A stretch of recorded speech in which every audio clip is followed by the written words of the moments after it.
The wind had been blowing for 3 days without pause, a low and hollow moan that scraped against the walls of the homestead until the woods seemed to vibrate with it. It was a dry wind, carrying the grit of the high plains, stripping the moisture from the earth and the hope from the soul. The sky above the territory was a flat, bruised gray, hanging low enough to touch the tops of the scrub oaks that lined the dry creek bed. Lila Cartwright stood in the center of her kitchen, her hands gripping the back of a rough-hewn chair until her knuckles turned the color of old parchment. She was 20 years old, though the mirror told a story of a woman 10 years her senior. The harsh sun and the relentless worry of the last 3 years had etched fine lines at the corners of her eyes, and her frame was thin, whittled down by work and fear. She was listening. Outside, beyond the rattling window pane, the sound of hoofbeats had ceased. There was the heavy thud of boots hitting the packed earth, then the scrape of a spur dragging on the porch steps. Lila took a breath, holding it in her chest like a shield. She smoothed the front of her apron, though her fingers trembled so violently she could barely feel the fabric. The door swung open, hitting the interior wall with a violence that made the plates on the dresser jump. Thomas Cartwright filled the frame. He was a big man, broad in the shoulders, with a face that might have been handsome once, before the whiskey and the bitterness bloated it. He wore the dust of the trail like a second skin. His eyes were red-rimmed, glassy with drink, and dark with a foul temper that had been brewing in the saloons of Redford all afternoon. He did not speak at first. He merely stood there, swaying slightly, breathing in the scent of the house. It smelled of stale coffee and the lye soap Lila used to scrub the floors on her hands and knees. "Supper is ready." "Thomas," Lila said, her voice small, trying to occupy as little space as possible. "I made the stew you like." Thomas kicked the door shut behind him. The slam echoed in the small room, sealing them in together. He walked to the table, his boots heavy on the floorboards, and looked down at the pot. He did not sit. He turned his gaze to her, and Lila felt the familiar cold slide of dread in her gut. "I am not hungry," he said. His words were slurred, thick with the cheap rye whiskey sold at the edge of town. Lila nodded quickly. Stepping back, "I can keep it warm. For later." Thomas laughed, a sharp, barking sound devoid of humor. "Later. You are always talking about later, Lila. Like there is something better coming down the road." He moved toward her, and she forced herself to stand her ground, knowing that retreating only made him faster, crueler. He stopped inches from her, the smell of sweat and alcohol rolling off him in waves. He reached out and took her chin in his hand, his fingers hard and calloused. He squeezed until she winced, but she did not look away. To look away was an insult. To look him in the eye was a challenge. There was no winning. "They were laughing at me in town," Thomas said, his voice dropping to a growl. "Do you know that?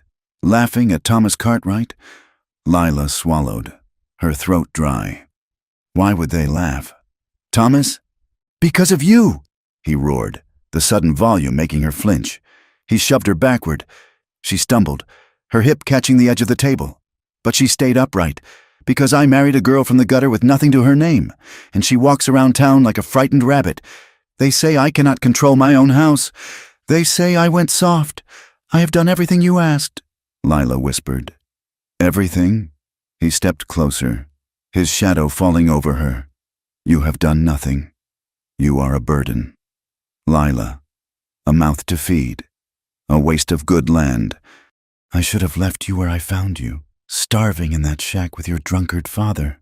He grabbed her by the shoulders, his grip bruising, fingers digging into the old yellow-purple marks left from the last time he had lost his temper. He slammed her back against the rough log wall. The impact knocked the breath from her lungs, and her head cracked against the wood. Stars danced in her vision, bright and dizzying. "I ought to sell you," Thomas hissed, leaning close, his face inches from hers. Spittle flew from his lips.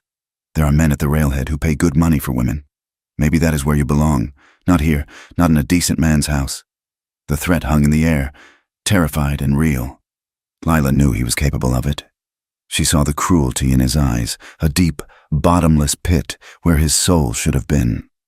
Fear spiked in her chest, sharp and hot. But beneath the fear, something else stirred. It was a hard, cold knot of anger she had buried deep for 3 years. It was the part of her that remembered being a child who looked at the sky and dreamed of something other than pain. She pushed at his chest. "Let me go." "Thomas." He looked surprised for a heartbeat, and then his expression twisted into rage. "You think you can give me orders?" He threw her to the floor. Lila landed hard on her side, the rough floorboards scraping her skin. She gasped, trying to scramble away, but he was fast for a big man. He kicked the chair beside her, sending it clattering across the room, and then he turned toward the stone mantelpiece. Lila froze. Resting on the mantel, beside the oil lamp, was his Colt revolver. It was heavy, dark iron, always loaded. Thomas reached for it, his hands shaking with rage. "I am going to teach you a lesson," he muttered, his back to her. "A lesson you will not forget." The world narrowed down to that gun. Lila heard the ringing in her ears, a high-pitched whine that drowned out the wind. She smelled the kerosene from the lamp, sharp and chemical. She saw the dust motes dancing in the dim light. She knew, with a sudden, crystal clarity, that if he turned around with that gun, she would not live to see the sun rise over the prairie. Panic surged, electric and blinding. Lila did not think. She moved. She scrambled up from the floor, her boots slipping on the wood, and lunged for the mantel. Thomas saw her coming. He roared, grabbing for the weapon, but Lila's hand closed around the cold walnut grip a fraction of a second before his. She pulled it down, the weight of it shocking in her small hand. Thomas slammed his body against hers, pinning her to the wall, his hands clamped around her wrists, crushing bone together. He was shouting something, vile and incoherent, his breath hot and sour against her face. He was too strong.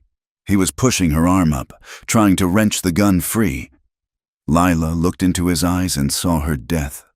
It was right there, waiting. "No!" she gasped. She twisted her body, using the leverage of the wall, and fought against his grip with every ounce of strength she possessed. The gun lowered, the barrel turning between them. His weight crushed the air from her chest. Her finger found the trigger. The explosion was deafening in the cramped room. It was not just a sound. It was a physical blow that shook the very air. Thomas jerked violently. His grip on her wrists vanished instantly. He took a staggering step back, his eyes going wide, the rage replaced by a sudden, childlike confusion. He opened his mouth to speak, but only a wet, gurgling sound came out. He collapsed forward, catching himself on the table before sliding down to the floor. He rolled onto his back, staring up at the ceiling beams. A dark stain began to spread across the front of his shirt, blooming like a terrible red flower. Lila stood pressed against the wall, the gun still held in both hands, the barrel smoking. The smell of gunpowder filled the room, acrid and sulphurous, mixing immediately with the heavy, metallic scent of blood. For a few seconds, there was no sound but the wind rattling the frame of the house and the harsh rasp of Thomas's breathing. Lila lowered the gun slowly, her entire body shaking. She took a step toward him. "Thomas," she whispered. His chest hitched once, then twice. His eyes, fixed on a point somewhere above him, began to glaze over. The rise and fall of his ribs slowed, paused, and then stopped. He was dead. The silence that followed was heavier than the wind. It wrapped around Lila like a shroud, suffocating and cold. She stared at the man who had been her husband, the man who had owned her life for 3 years. He looked smaller now, just a heap of clothes and flesh on the floor. The reality of it hit her like a hammer. She had killed him. She was a wife who had killed her husband. In the territory, there was no word for that other than murder. Panic, cold and sharp, flooded her veins. She dropped the gun. It hit the floor with a heavy thud that made her jump. She backed away, her hands coming up to cover her mouth, suppressing a scream that clawed at her throat. "I have to go," she whispered to the empty room. She could not stay here with him. She could not wait for his brother Clayton to come riding up the drive. She staggered to the door, grabbing a rough wool shawl from the hook as she passed. She paused, looking back at the gun on the floor. "Take it," a voice in her head whispered.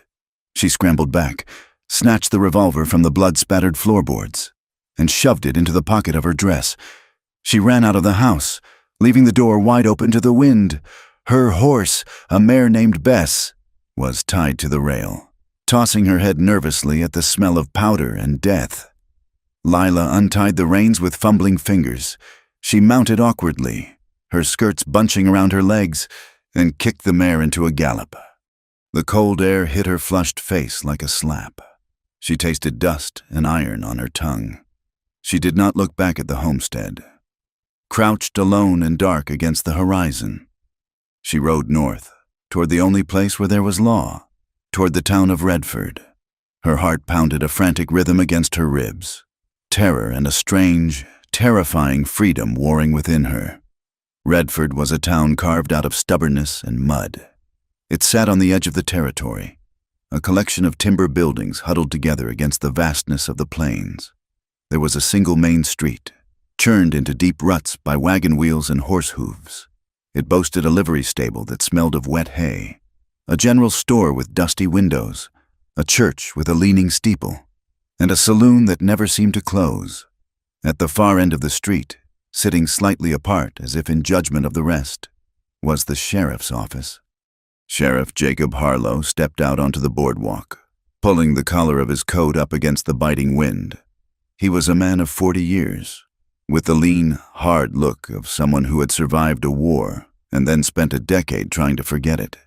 His face was lined by sun and sorrow, his eyes a pale, piercing blue that seemed to see more than people wanted them to. He moved with a deliberate slowness, the ease of a man who knew he could move fast when he had to. He looked up at the sky, studying the bruised clouds rolling in from the west. "Storm is breaking tonight, Sam," Jake said quietly. His deputy, a young man named Sam Miller, who still had the softness of youth in his cheeks, leaned in the doorway behind him. "Reckon so. Sheriff, the creek is already rising." Jake nodded, reaching into his vest pocket for a pouch of tobacco. It was quiet in town. The saloon was humming with low conversation, but the street was mostly empty. A few ranch hands were loading supplies at the store, and Mrs. Gable was hurrying her children home before the rain started. It was the kind of evening Jake liked. Quiet, manageable. He was just rolling a cigarette when he heard the horse. It wasn't the rhythmic trot of a casual rider. It was the frantic, uneven gallop of an animal being pushed too hard. Jake paused, the unlit cigarette in his hand, and looked down the street. A rider appeared at the edge of town, a dark shape against the gray sky. As the horse drew closer, Jake straightened up, his eyes narrowing. It was a woman. She was riding astride, her dress hiked up, her hair a tangled mess of brown blown wild by the wind. She was gripping the reins so hard her hands were white. But it was the dark stains on her blue dress that made Jake step off the boardwalk and into the street. The town seemed to freeze. The men loading the wagon stopped, crates in their hands. A woman drawing water from the public well paused, the bucket halfway up. The silence of the street deepened, heavy with sudden tension. Lila Cartwright rode into the center of town and pulled hard on the reins. The mare danced sideways, foam flecking its mouth. Lila looked wild, her chest heaving, her eyes wide and staring at nothing. Jake approached her calmly, his movements slow and predictable. He kept his right hand near his hip, not touching his gun, but ready. He saw the way she looked at the people on the boardwalk, like a trapped animal looking for a gap in the fence. "Easy now," Jake said, his voice a low rumble that cut through the wind. "Hold her steady." He reached out and took the bridle, his hand firm on the leather. The horse settled at his touch. Jake looked up at the woman. Her face was pale, streaked with dust and tears. There was a smear of blood on her cheek. "Ma'am?" Jake said gently. Lila looked down at him. For a moment, she didn't seem to see him. Then her eyes focused on the silver star pinned to his coat. She let out a sound that was half sob, half-gasp. I need help, she stammered. Let me help you down, Jake said. He reached up. Lila let go of the saddle horn and practically fell into his arms. She was light, too light, trembling so hard her teeth chattered. Jake caught her, holding her steady until her boots found the dirt. She clung to his coat, her fingers digging into the wool. Jake looked over her shoulder at the gathering crowd. He saw the whispers starting, the fingers pointing at the blood on her dress. What happened? Jake asked, keeping his voice low. For her ears only.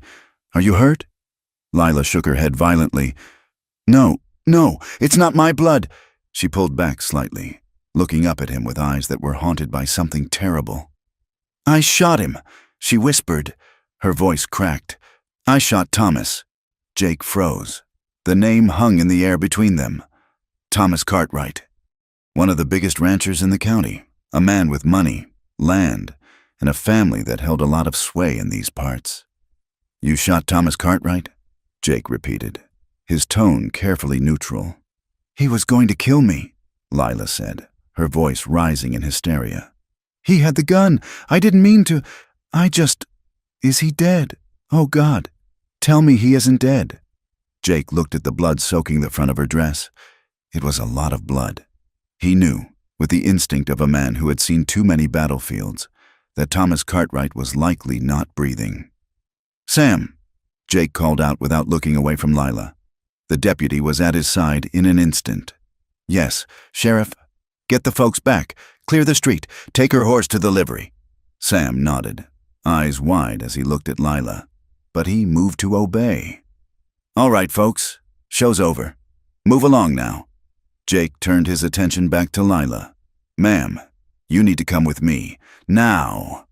He took her arm, his grip firm but not cruel, and guided her toward the office. Lila stumbled, her legs refusing to work properly. She felt numb, as if she were walking through deep water. The town was a blur of faces, curious, judging, frightened. She heard snippets of words. Cartwright, shot, blood. Jake opened the door and ushered her inside, shutting it firmly against the prying eyes of the town. The office was warm, smelling of wood smoke and pipe tobacco. There was a desk, a potbelly stove, a rack of rifles, and a heavy iron door leading to the cells in the back. Sit down, Jake said, pulling a wooden chair away from the wall. Lila collapsed into it. She put her hands on her knees and stared at them. They were stained red. Jake walked to his desk and leaned against it, studying her. He saw things the townspeople hadn't. He saw the fresh bruise blooming on her jawline. He saw the way she held her left arm close to her body, as if her ribs were sore. He saw the old, yellowing mark on her wrist, where a hand had grabbed her too hard, days or weeks ago. And he saw the scar on her lip, a thin white line that spoke of a split lip that had healed badly. He felt a tightening in his chest, a familiar anger that he usually kept locked down tight. You have a gun on you, ma'am? He asked. Lila nodded slowly. She reached into her pocket and pulled out the Colt. Her hand shook so much she almost dropped it. Jake took it from her gently. He checked the cylinder. 1 round fired, 5 remaining. He placed the gun on his desk. Out of her reach. I have to arrest you, Jake said. The words tasted like ash in his mouth. Lila looked up. Arrest me? You confessed to shooting a man. Jake said, until I know exactly what happened out there. You are in my custody. He reached for the handcuffs hanging on the wall. He hesitated for a second, looking at her thin wrists, raw and red from the struggle. But the law was the law, and in a town like Redford, the law was the only thing keeping the chaos at bay. Stand up, please. Lila stood. She held out her wrists obediently. The metal clicked shut, the sound loud in the quiet room.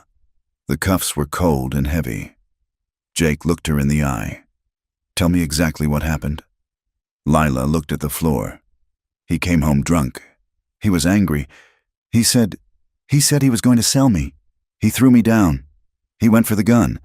She looked up then, and Jake saw the raw, naked terror in her eyes. It wasn't the terror of a criminal caught in the act. It was the terror of a prey animal that had turned to bite. He was going to kill me. "Sheriff," she whispered. "I know it. I saw it in his eyes." Jake believed her. He shouldn't have. He was a lawman, and evidence was what mattered, not feelings. But he looked at the bruises on her neck, and he believed her. "I need to put you in the cell," Jake said softly. He led her to the back. The jail area was small, built of stone and iron. There were 2 cells. He opened the one on the left. It had a narrow cot with a thin mattress and a bucket in the corner. Lila walked in. She didn't fight. She sat on the edge of the cot and pulled her knees up to her chest, wrapping her arms around them despite the cuffs. Jake locked the door. The heavy clank of the bolt sliding home seemed to echo endlessly. As he turned back to the office, a flash of lightning illuminated the room, turning the shadows stark and black. Thunder rolled over the town, shaking the floorboards. The storm had arrived. Jake sat at his desk, but he didn't work. He stared at the gun on the blotter. Thomas Cartwright's gun. He thought about the Cartwright family. Clayton Cartwright would be here by morning, demanding blood. The town would want a hanging. They didn't like women who killed their husbands, no matter the reason. It upset the natural order of things. From the back room, he heard a sound. It was a soft, jagged sobbing. Jake closed his eyes. He rubbed a hand over his face, feeling the grit of the day on his skin. He remembered his own wife, Sarah, dead 5 years now of a fever he couldn't fight. He remembered the promise he made when he pinned on the star. To be fair, to protect, but who was he protecting tonight? The dead man on the floor of a cabin, or the shivering girl in the cage? The sobbing went on, broken and hopeless. It tore at something inside him. Jake stood up. He walked to the stove and poured a cup of coffee from the pot that was always hot. He found a rough wool blanket in the supply chest. He walked back to the cell. Lila was curled in the corner, her face buried in her knees. "Ma'am," Jake said. She looked up, startled. Her eyes were red and swollen. "Here," he said. "It's cold tonight." He unlocked the cell door just enough to slide the blanket and the cup inside. Lila moved forward hesitantly. She reached for the cup. Her fingers brushed his. Her skin was ice cold. His was warm. The contact lasted only a second, but it sent a jolt through Jake that he hadn't expected. It wasn't just pity. It was a fierce, sudden desire to stand between her and the world. It was a recognition of shared brokenness. Lila looked at him, her eyes wide, holding the warm cup with both hands. "Thank you," she whispered. Jake looked at her, really looked at her, in the dim light of the lantern. He saw the strength beneath the fear. He saw a woman who had survived hell and was now apologizing for it. "Try to sleep," Jake said, his voice rougher than he intended. "I'll be right here." He locked the door again and went back to his desk. The wind howled outside, lashing rain against the walls of the jail, trying to get in. But Jake sat there, watching the door to the cell, his hand resting near his gun. He knew, with a sinking certainty that terrified him more than any gunfight, that his life had just changed irrevocably. He was a sheriff, and she was a killer. But as the rain hammered down on the roof of the jail, Jake Harlow knew he was already falling in love with the woman in the iron cage. The storm that had raged through the night broke just before dawn, leaving the town of Redford scrubbed clean and raw under a pale, shivering sky. The sun crawled up over the eastern ridge, casting long, bruised shadows across the mud of the main street. It was the kind of morning that should have been quiet, but the town was already awake, buzzing with a nervous, electric energy. Men stood in tight knots on the boardwalks, their breath steaming in the cold air, boots scraping against the damp wood. They spoke in low voices, eyes darting toward the sheriff's office at the end of the street. The women, gathering at the communal well with their wooden buckets, whispered behind their hands, their face grave and eager. The news had traveled faster than the wind. Lila Cartwright had shot her husband. Thomas Cartwright was dead. The sentence seemed to hang in the air, impossible and heavy. He was a man who cast a long shadow, a man who owned half the valley, a man who sat in the front pew on Sundays, and he had been killed by the quiet, waif-like girl he had brought home from the city 3 years ago. Sheriff Jake Harlow stood inside the office, looking out through the dusty window pane. He could feel the eyes of the town on the building. They were waiting for a show. They were waiting for justice, or at least what passed for it in the territory. He turned to his deputy. Sam Miller was sitting on the edge of the desk, looking pale and young. He was twisting his hat in his hands. "Sam, I need you to ride out to the Cartwright place," Jake said, his voice steady, cutting through the younger man's nerves. "Take 2 men with you. Good men. Take old man Miller and maybe Jim from the livery, not anyone who owes the Cartwrights money." Sam nodded, standing up. "You want us to bring him in? I want you to bring the body in." "Yes," Jake said, "but before you touch a thing, I want you to look, Sheriff?" Jake walked over to him, his blue eyes hard and serious. "I want you to look at the floor. See if there are scuff marks. Look at the furniture. Is it overturned? Is there broken glass? Write it down. Sam, draw a picture if you have to, and look for the gun. I have the one she used here, but see if there is another one. See where it is lying." He paused, letting the weight of the order sink in. "If anyone asks, you are just doing your job, but I want to know if a man was standing or fighting when he died. Do you understand me?" "I understand," Sam said, straightening his spine. He sensed, perhaps for the first time, that the truth of what happened in that cabin was more important than the fact that a man was dead. "Go on. Then, and Sam, treat the body with respect. He still has family." When Sam left, the office fell silent. Jake looked toward the heavy iron door that led to the cells. He had not slept, and he doubted the prisoner had either. He took the keys from his belt and unlocked the door, the metal groaning in the quiet.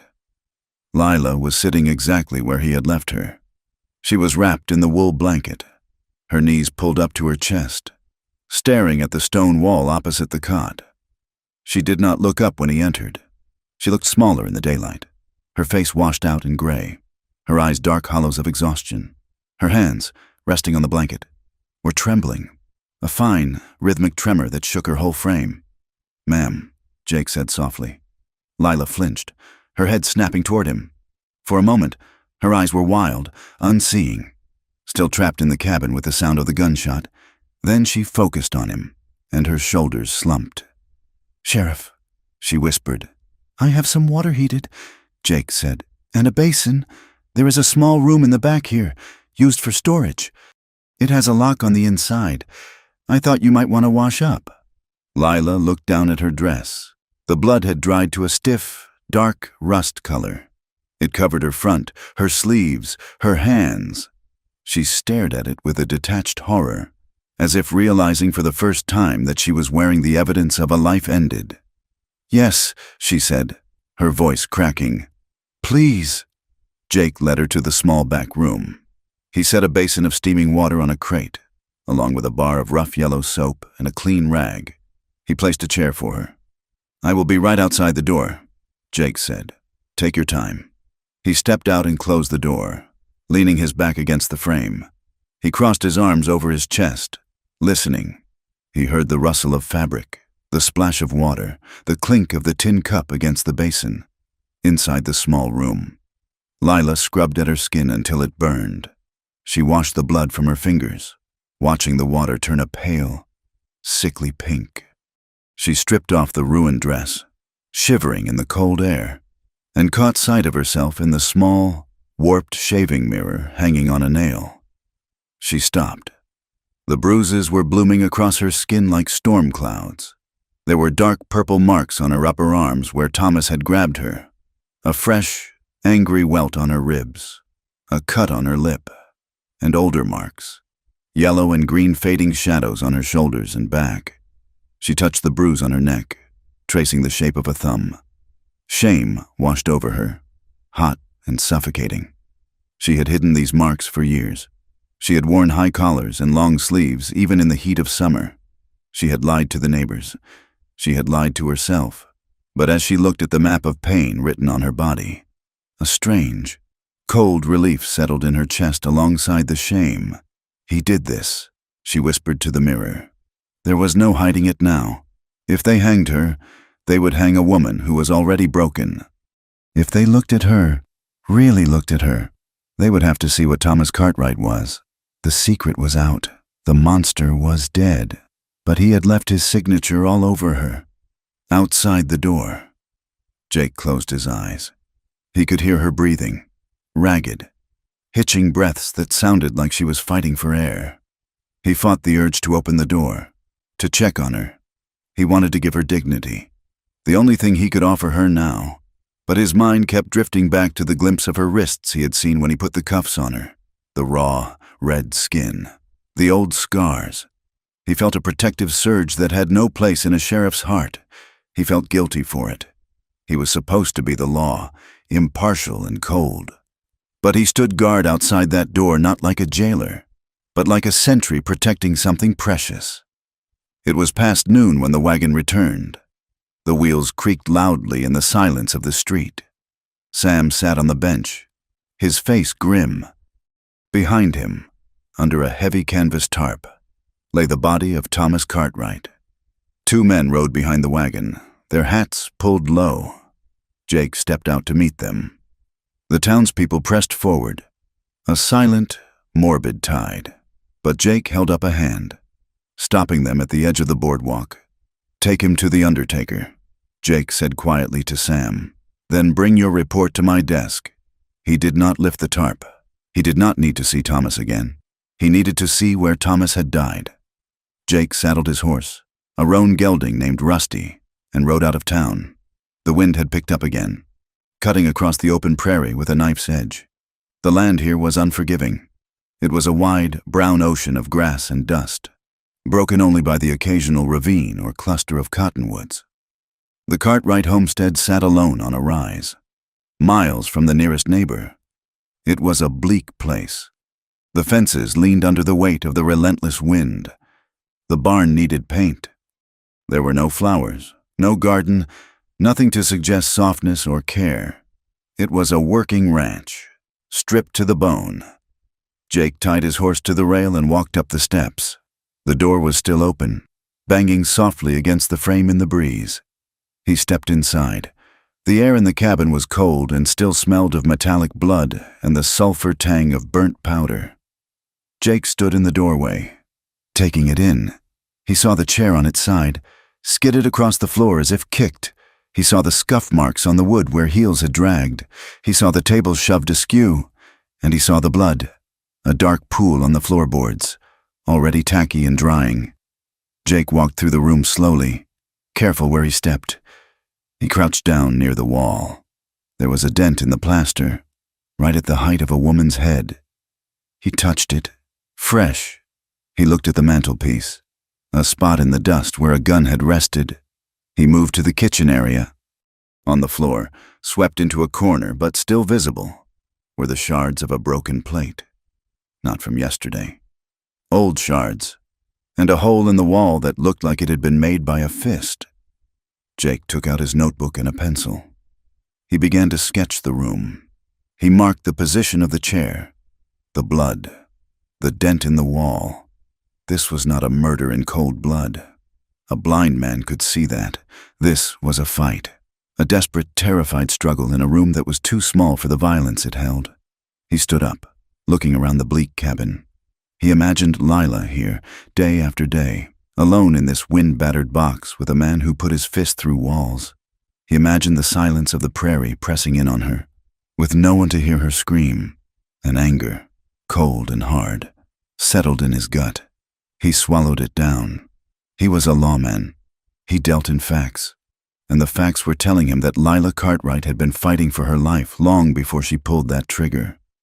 By the time Jake returned to town, the sun was sinking low, painting the sky in violent shades of orange and purple. There were horses tied outside the sheriff's office, expensive horses with silver-studded tack. Jake dismounted and walked in. The office felt crowded. Clayton Cartwright stood by the stove, warming his hands. He was a tall man, older than Thomas had been, with the same broad shoulders but none of the softness. His face was like a cliffside, hard, weathered, and unyielding. He wore a black frock coat that cost more than Jake made in a year. Two younger men, cousins likely, stood by the window, their hands resting on their gun belts. "Sheriff," Clayton said. He did not turn around immediately. His voice was low, rolling like distant thunder. "Mr. Cartwright," Jake replied, hanging his hat on the peg. "I am sorry for your loss." Clayton turned then. His eyes were the color of slate, and just as cold. "My brother is dead. Harlow, shot down in his own home by that woman." He spat the word woman as if it were a curse. "I saw the body," Clayton continued. "One shot, straight to the heart. She didn't miss. She is in custody," Jake said, moving behind his desk. He wanted the physical barrier between them. "I want to see her." Clayton said, "No." Jake said. The room went very quiet. The two cousins shifted, their spurs chiming softly. "Excuse me?" Clayton said, stepping forward. "She is a prisoner in my jail," Jake said, his voice level. "She has been charged. She will stand trial. Until then, no one sees her but me and my deputy. She is a murderess," Clayton said, his voice rising. "She married my brother for his money. She waited until he was drunk, and she put a bullet in him to take the ranch. We all knew she was trash. We warned him. That is for a judge to decide." Jake said, "The judge is weeks away." Clayton snapped. He leaned his hands on Jake's desk, looming over him. "We don't need a judge to tell us what a killer looks like. We handle our own out here. Harlow, you know that." Jake rested his hand on the desk, inches from his own revolver. "I know how things used to be. Clayton, but this is a town with the laws. And as long as I am wearing this badge, Lila Cartwright stays in that cell until a circuit judge sits in that chair." Clayton stared at him. The tension in the room was thick enough to choke on. Jake held the gaze. Refusing to blink, he felt the weight of the Cartwright power pressing down on him. The money, the cattle, the men they commanded. Clayton smiled, but it didn't reach his eyes. "You are making a mistake. Jake, defending a woman like that, it makes a man look weak. It makes people wonder where his loyalties lie." "My loyalty is to the law," Jake said. Clayton straightened up. He brushed an invisible speck of dust from his coat. "We will see," he said softly. "We will see." He turned and walked out, his cousins trailing behind him like wolves. The door shut, but the threat remained in the room, lingering like the smell of ozone before a lightning strike. The days turned into a week, then two. The town of Redford settled into a tense, simmering waiting game. Word had come that the territorial judge, a man named Judge Blackwood, was on a circuit and wouldn't reach Redford for another 3 weeks. For Lila, time became a blur of gray stone and iron bars. The world had shrunk to the size of her cell. She could hear the town outside. She heard the rumble of wagons, the shouts of children, and sometimes, late at night, the angry voices of men in the street. She heard the word hanging more than once. But inside the jail, there was a strange, quiet sanctuary. Jake was there every day. He stopped the townspeople from gathering at the window. He chased off the drunks who came to jeer, and he brought her food. Not the watery gruel that prisoners usually got, but plates from the hotel restaurant, beef stew with thick carrots, fresh biscuits, coffee with sugar in it. At first, Lila ate mechanically, keeping her eyes on the floor. She was waiting for the blow. She was waiting for the kindness to be a trick, but the blow never came. One evening, Jake pulled his chair up near the cells to eat his own supper. The office was dim, lit only by the golden glow of the oil lamp on his desk. Lila sat on the floor of her cell, holding a piece of bread. "Sheriff?" she asked. Her voice was rusty from disuse. Jake looked up. "Just Jake, ma'am. I think we are past titles." Lila hesitated. "Jake, what will happen to the ranch? To Thomas's land?" Jake chewed slowly before answering. "Clayton is running it for now. The court will decide later. If things go well, it would technically be yours."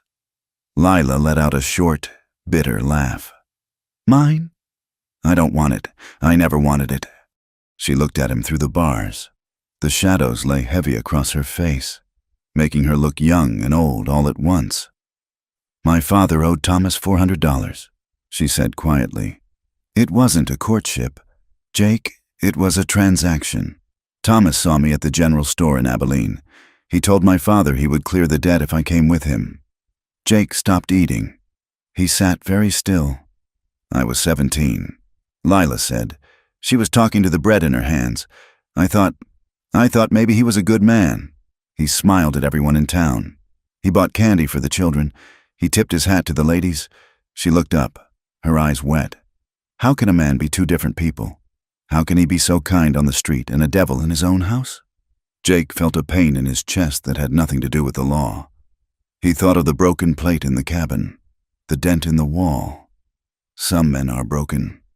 "Lila," he said softly, "and they try to break everyone else so they don't feel so alone." Lila wiped her eyes with the back of her hand.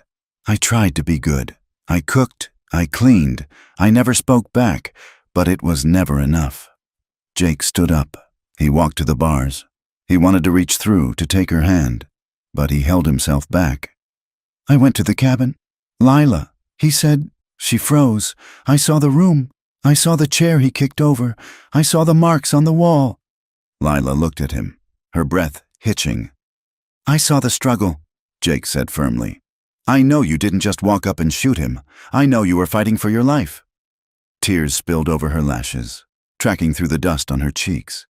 It was the first time anyone had said it, the first time anyone had acknowledged that she wasn't a monster, but a survivor. "You believe me?" she whispered. "I believe you," Jake said, "and I'm going to make sure the judge hears it too." He went back to his desk, sitting down heavily. He picked up his pen to write, but his hand hovered over the paper. He thought of his wife, Sarah. He thought of the fever that had taken her, the helpless rage he had felt as she slipped away. He had loved her with everything he had, and he realized, with a sudden, terrifying clarity, that he had been sleepwalking since the day she died. He had been a badge, a gun, a set of rules, but looking at Lila, seeing the fierce light in her eyes despite the darkness surrounding her, he felt awake, and it hurt. It hurt to care this much about a woman the law said he might have to hang. The nightmare came 3 nights later. The wind was howling again, a mournful sound that crept through the cracks in the stone. Jake was asleep on the cot in the front office, fully dressed, his gun belt hanging on the chair. A scream tore through the silence. It was a high, terrified sound, abruptly cut off. Jake was on his feet before his eyes were fully open. He drew his revolver and kicked open the door to the cell block, heart hammering against his ribs. "Lila!" The cell was dark. He grabbed the lantern from the wall and held it up. Lila was curled in the far corner of the cell. She was thrashing, her hands clawing at the air, fighting off an invisible attacker. "No!" she cried out, her voice raw. "No, Thomas, please!" Jake shoved the gun into his holster. He fumbled for the keys, his hands shaking. He unlocked the door and threw it open. "Lila, wake up! It's a dream!" He dropped to his knees beside her. She was sobbing now, great heaving gasps that shook her small frame. She was still lost in the memory, pressing herself into the cold stone to get away. Jake hesitated for only a second. He reached out and placed his hand on her shoulder. "Lila, you are safe. You are here with me." At his touch, she flinched violently, but then she froze. She opened her eyes. They were wide, dilated with terror. She looked at him, not recognizing him for a heartbeat. Then, slowly, the reality of the jail cell filtered in. "Jake?" she whispered. "I'm here," he said. His voice was a low rumble, steady and grounding. Lila looked at his hand on her shoulder. His grip was firm, warm, and heavy. It wasn't a hand that wanted to hurt. It was an anchor. She slumped forward, exhausted, without thinking. Jake shifted, allowing her to lean against him. She rested her forehead against his arm. She was shivering. "I saw him," she murmured. "I saw him standing there." "He is gone," Jake said. "He can never hurt you again." He could smell the soap she had used, a faint scent of lavender amidst the stone and dust. He could feel the heat of her body through her thin dress. For a long moment, neither of them moved. The boundaries between sheriff and prisoner, between man and woman, blurred in the dim lamplight. There was a closeness there, charged and dangerous. Jake knew he should pull away. He knew this could ruin him, but he didn't move. He kept his hand on her shoulder, his thumb sweeping back and forth in a slow, soothing rhythm. "You should go back to sleep," he said eventually, though he didn't want to leave. Lila lifted her head. She looked at him, her eyes searching his face. In the shadows, the lines of worry on his face softened. "Stay?" she asked. "Just for a minute?" Jake nodded. "I'll stay." He sat on the stone floor beside her, his back against the bars, keeping watch while she slowly calmed down. He stayed until her breathing evened out, until the terror left her eyes, and in the silence, the bond between them grew tight and unbreakable. The next morning, the town was not quiet. Jake woke to the sound of shouting. He had fallen asleep in his chair in the office after leaving Lila's cell. He stood up, rubbing his stiff neck, and walked to the window. A crowd had gathered in the street. There were 30 or 40 men, mostly ranch hands from the Cartwright spread, but some townspeople too. They were angry. The alcohol from the night before was still fueling them, and Clayton's money had likely bought a lot of rounds. "Bring her out," someone shouted. "Justice for Thomas," yelled another. Jake checked his gun. He settled his hat on his head. He opened the door and stepped out onto the boardwalk. The noise dipped slightly, but didn't stop. "Go home," Jake shouted, his voice booming. "This is unlawful assembly. We want the killer," a man in the front row shouted. He was holding a length of rope. Jake's hand dropped to his holster. He didn't draw, but the threat was clear. He stood alone on the wooden planks, a single figure against the mob. "There will be no lynching in my town," Jake roared. "The next man who steps onto this boardwalk spends a week in the hole, or worse, from inside the cell." Lila heard the shouts. She pressed her back against the wall, her heart hammering in her throat. She knew what that sound meant. She knew they wanted to drag her out and hang her from the cottonwood tree by the river. But then she heard Jake's voice. It was strong, unyielding, angry. "Get back! I said get back!" She closed her eyes. He was out there. He was standing between her and the rope. He was risking his life for her. For the first time in her life, someone was fighting for her. Outside, the crowd wavered. They looked at Jake's eyes, cold and blue as glacier ice. They looked at the hand on the gun. They knew Jake Harlow. They knew he didn't make idle threats. Clayton Cartwright wasn't there. He was too smart for that, but his influence was waning in the face of cold steel. Slowly, the mob began to break up. Men muttered curses, spat in the dirt, and turned away. The energy dissipated, leaving only the dust swirling in the street. Jake watched them go until the last man had turned the corner. Only then did he let out a long breath. His hands were steady, but his heart was pounding. He turned and went back inside, locking the heavy door behind him. He walked to the cell block. Lila was standing at the bars, her hands gripping the iron. She looked at him, her eyes wide with fear and something else. Gratitude, awe, hope. "Are you all right?" Jake asked. Lila nodded. "You stopped them. I told you," Jake said simply. "I will make sure the truth is heard." He looked at her, and in that moment, the air between them crackled. They both knew that the stakes had just been raised. It wasn't just a trial anymore. It was a war, and they were in the trenches together. The town of Redford was tightening like a noose. In the days following the arrest, the atmosphere shifted from shock to a simmering, organized hostility. It was no longer just gossip at the well. It was a campaign. Clayton Cartwright moved through the town with the confidence of a man who owned the very dirt beneath his boots. He did not shout in the streets. He did not make public threats. Instead, he visited the back rooms of the businesses that kept Redford alive. He sat in the plush leather chair of Mayor Higgins's office, smoking a cigar that smelled of expensive tobacco and implied obligation. He leaned over the counter at the bank, speaking in low, serious tones with Mr. Abernathy about the stability of land values and the danger of setting precedents. "If a wife can shoot a man like Thomas and walk free," Clayton said, his voice smooth as oiled leather, "then no man is safe in his own home. Property rights mean nothing if there is no order. We must make an example. Mayor, for the good of the territory."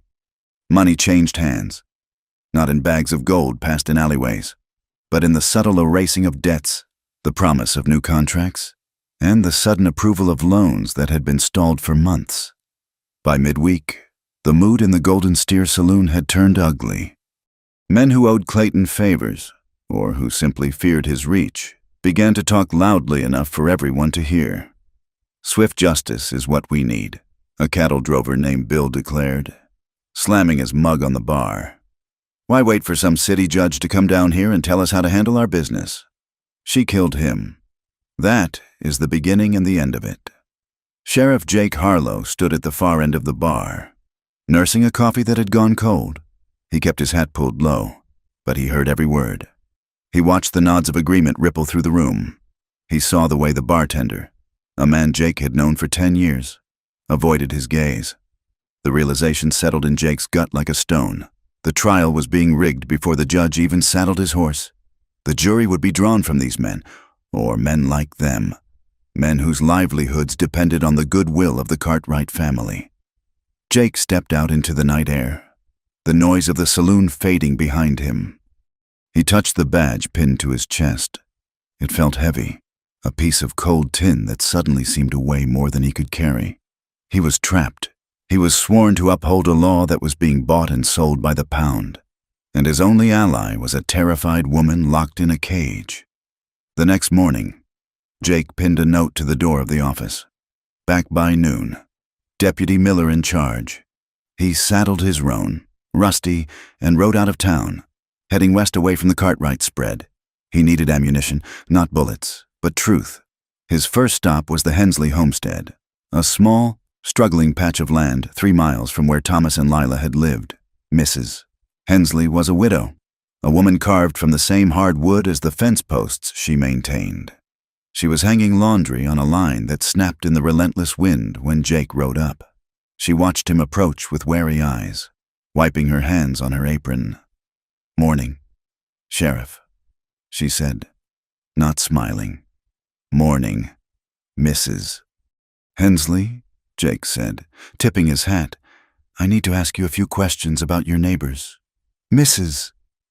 Hensley looked toward the horizon, her mouth setting into a thin line. "I don't want no trouble with the Cartwrights. Sheriff, Clayton can make life very hard for a woman alone." "I know," Jake said gently, "but a woman's life is on the line. You knew Lila. You saw her, Mrs." Hensley sighed, the sound lost in the wind. She looked down at her rough, red hands. "I saw her," she admitted. "She would come over sometimes, asking to borrow a cup of sugar or a bit of thread. Silly things she didn't really need. She just wanted to be out of that house. Did you ever see marks on her?" Jake asked. "Mrs." Hensley hesitated, then nodded slowly. "I saw bruises, on her arms mostly, once on her face, though she tried to hide it with a shawl. She said she fell. She said a horse kicked her. But I have been married. Sheriff, I know the difference between a horse kick and a man's fist." "Did you ever say anything?" "To who? Mrs.?" Hensley snapped, her voice sharp with defensive shame. "To Thomas? He would have burned my barn down. To her, what could I say? Leave him? And go where? The prairie doesn't forgive a woman on her own." She looked up at Jake, her eyes wet.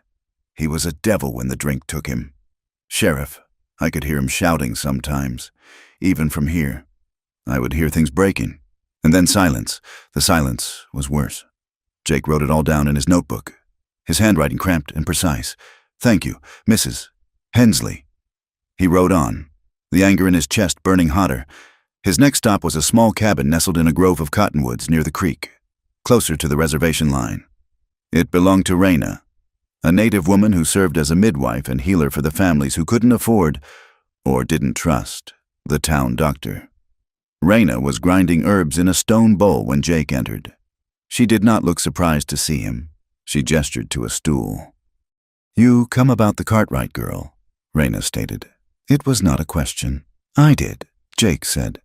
Raina continued her work, the pestle grinding rhythmically against the mortar.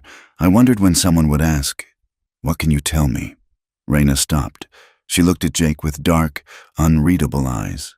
2 years ago, in the deep winter, she came to me. She walked 3 miles in the snow. She was bleeding. "Bleeding?" Jake asked, a cold feeling spreading through his limbs. "She lost the babe," Raina said simply. "She was 4 months along.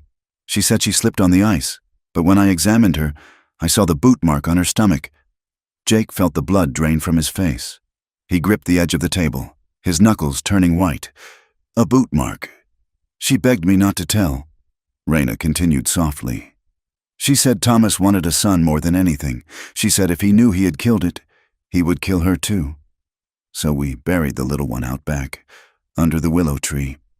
And she went home and told him it just happened, that she was weak." The nausea rose in Jake's throat, bitter and acidic. He thought of the man he had seen lying on the floor of that cabin. And for the first time, he was glad Thomas Cartwright was dead. "Will you testify to that?" Jake asked, his voice rasping, "if it comes to trial." Raina looked at him for a long moment. A white court will not listen to an Indian woman. "Sheriff, you know this. They will listen if I make them," Jake said fiercely. "They will listen." That evening, the jail was quiet. The deputy had gone home, and the town was settling into an uneasy slumber. Jake sat on a stool outside Lila's cell. The lamp on the floor cast long, dancing shadows against the stone walls. Lila was sitting on her cot, her hands folded in her lap. She looked thinner, if that was possible. The stress was eating her away from the inside. "I went to see Mrs. Hensley today," Jake said quietly. "And Raina." Lila flinched. She looked up, her eyes wide and stricken. "You spoke to Raina?" Jake nodded. "She told me about the winter 2 years ago." Lila let out a small, choked sound and turned her face away, pressing her forehead against the cool iron bars. Shame radiated off her in waves. "I didn't want anyone to know," she whispered. "It was my fault. I shouldn't have argued with him. I should have been quiet." Jake stood up. He moved closer to the bars, his voice intense. "No, look at me, Lila." She slowly turned her head. "It was not your fault," Jake said firmly. "A man who kicks a pregnant woman is not a man. He is a monster. And what happened to you? It is not shame.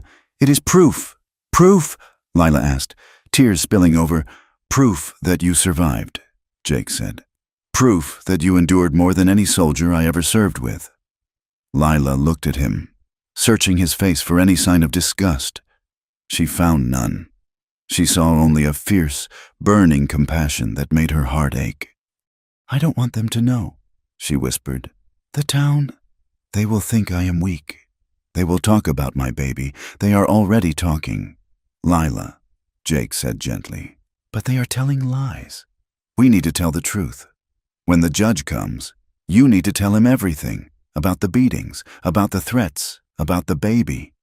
Lila shook her head, panic rising in her chest. I can't stand up in front of all those men and say those things. They will look at me. They will judge me. They will judge you anyway," Jake said. "But if you speak, if you let them see the truth, maybe we can save you." He paused, then added, "I will be there. I will be right beside you. I will testify to everything I saw.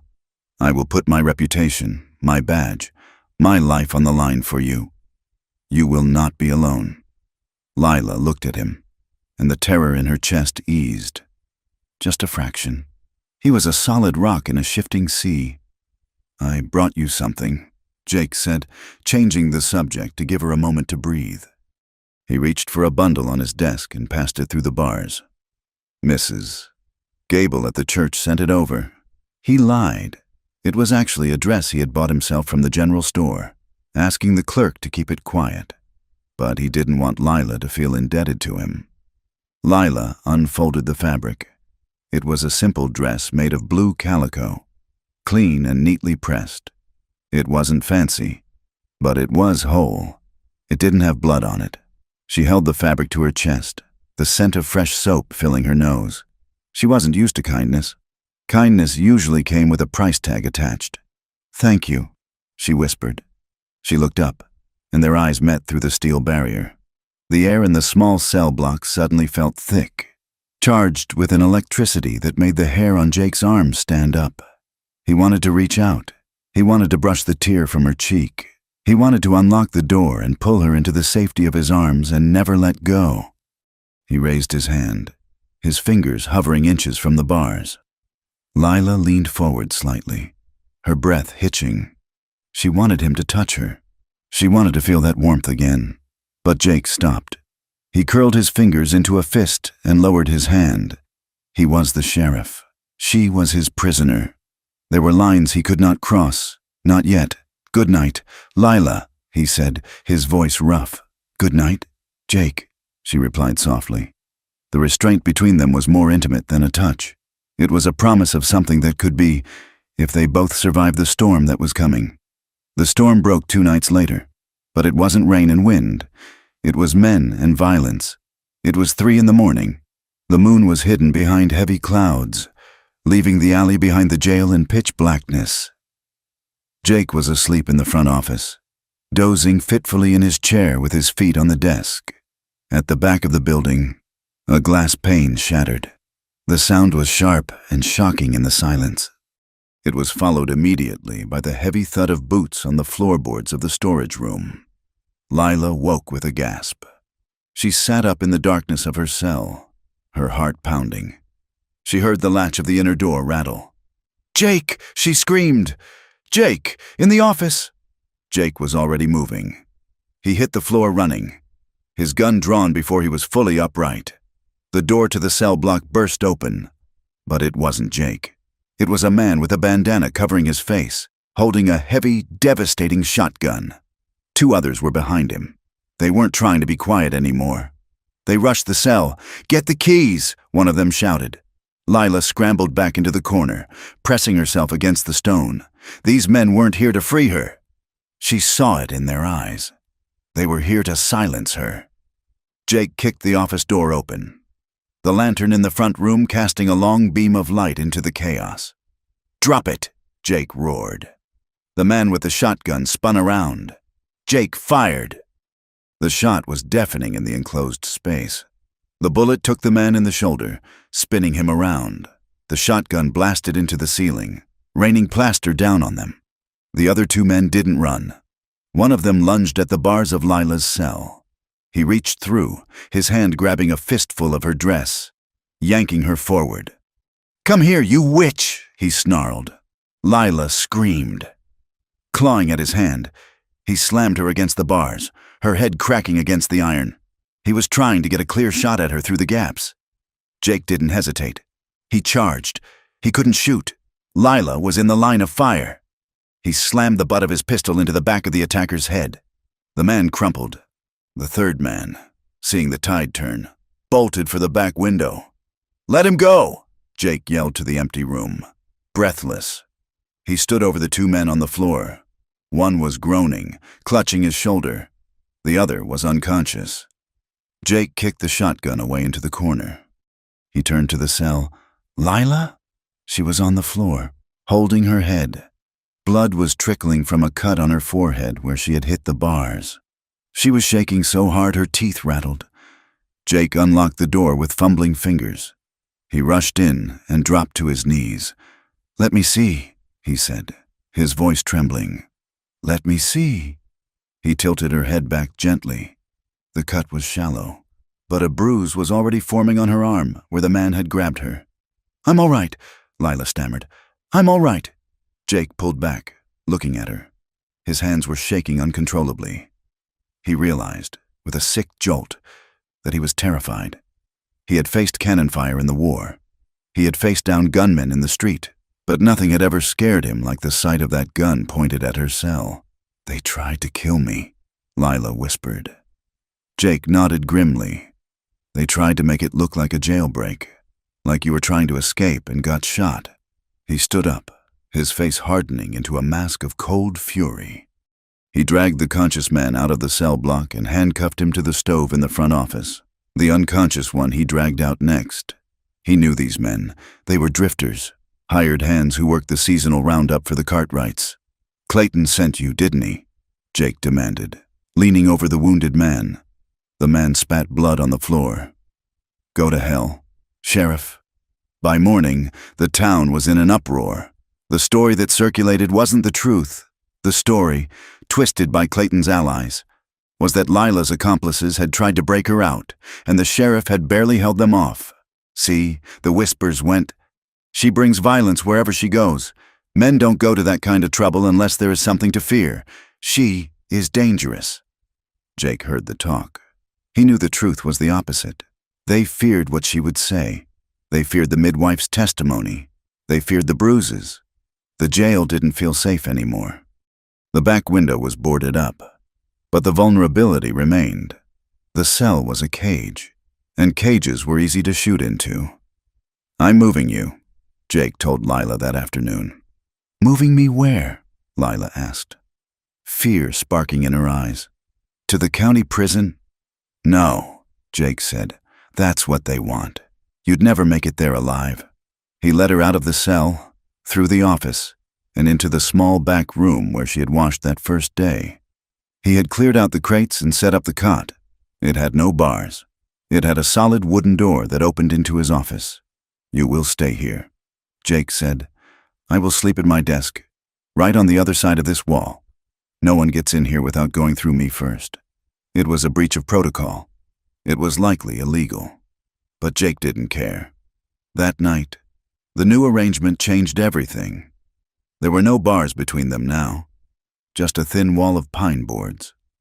Jake sat at his desk. The lamp turned low. He could hear the rustle of Lila's blanket. He could hear her breathing. "Jake?" Her voice came through the wood, soft and close. "I'm here," he said. "Thank you for saving me." "Again, you don't need to thank me." Lila. Silence stretched for a moment, comfortable and heavy. "Tell me about before," Lila said. "Before the war. Before you were a sheriff." Jake leaned his head back against the wall, closing his eyes. "I grew up on a farm in Ohio. It was green, greener than anything out here. My mother used to bake apple pies that smelled like cinnamon and home." "I don't remember my mother," Lila whispered back. "She died when I was 3. My father, he was a hard man. He taught me how to skin a rabbit and how to be quiet, mostly how to be quiet." "I'm sorry," Jake said. "It's all right. I used to hide in the hayloft. I would read torn pages of old newspapers the store owner gave me. I read about cities, about oceans. I always wanted to see the ocean. Maybe one day you will," Jake said. Lila laughed softly, a sad, brittle sound. "Prisoners don't go to the ocean. Jake, you aren't a prisoner tonight," Jake said firmly. "Tonight, you are just Lila, and I am just Jake. The intimacy of it. 2 voices in the dark, stripped of titles and pretense, was overpowering." They talked for hours. Jake told her about the ghosts of the war that still woke him up sweating. Lila told him about the first time Thomas hit her, over a burnt pan of biscuits, and how she had apologized to him for it. It was the unburdening of 2 souls that had been carrying too much weight for too long. Late in the night, the conversation slowed. The fatigue began to pull at them. "Jake," Lila said. Her voice was barely a whisper. "Yeah, I have to tell you something bad. Tell me, I'm not sad he's dead." Jake waited. "I feel relief," she confessed. "Every morning when I wake up and realize he isn't there, I feel like I can breathe for the first time in 3 years. Does that make me a monster? That is my greatest fear. Jake, that I am wicked inside. That I don't deserve to live because I am glad he is gone." Jake sat up. He turned his chair so he was facing the wall, leaning close to the wood. "Lila, listen to me." He pressed his hand against the boards, as if he could push his strength through to her. "You are not a monster. You are a human being who is trapped in a living hell. Feeling relief that the pain has stopped doesn't make you wicked. It makes you sane. "But I killed him," she wept softly. "You survived him," Jake said, his voice rough with emotion. "There is a difference, and you deserve to live. You deserve to see the ocean. You deserve to be loved by someone who treats you like you are precious, not like you are property." The silence on the other side of the wall was thick. "You deserve more than pain." "Lila," Jake whispered. "Do you hear me?" "I hear you," she whispered back. Jake stayed there, his hand against the wall, until he heard her breathing deepen into sleep. He stayed awake, watching the door, his heart aching with a fierce, terrifying love for the woman on the other side of the pine boards. He knew then that he would burn the whole town down if he had to, just to keep her safe. The arrival of Judge Ambrose Blackwood was heralded not by trumpets, but by the creaking of a black carriage wheel that needed grease and the weary snort of 4 dust-covered horses.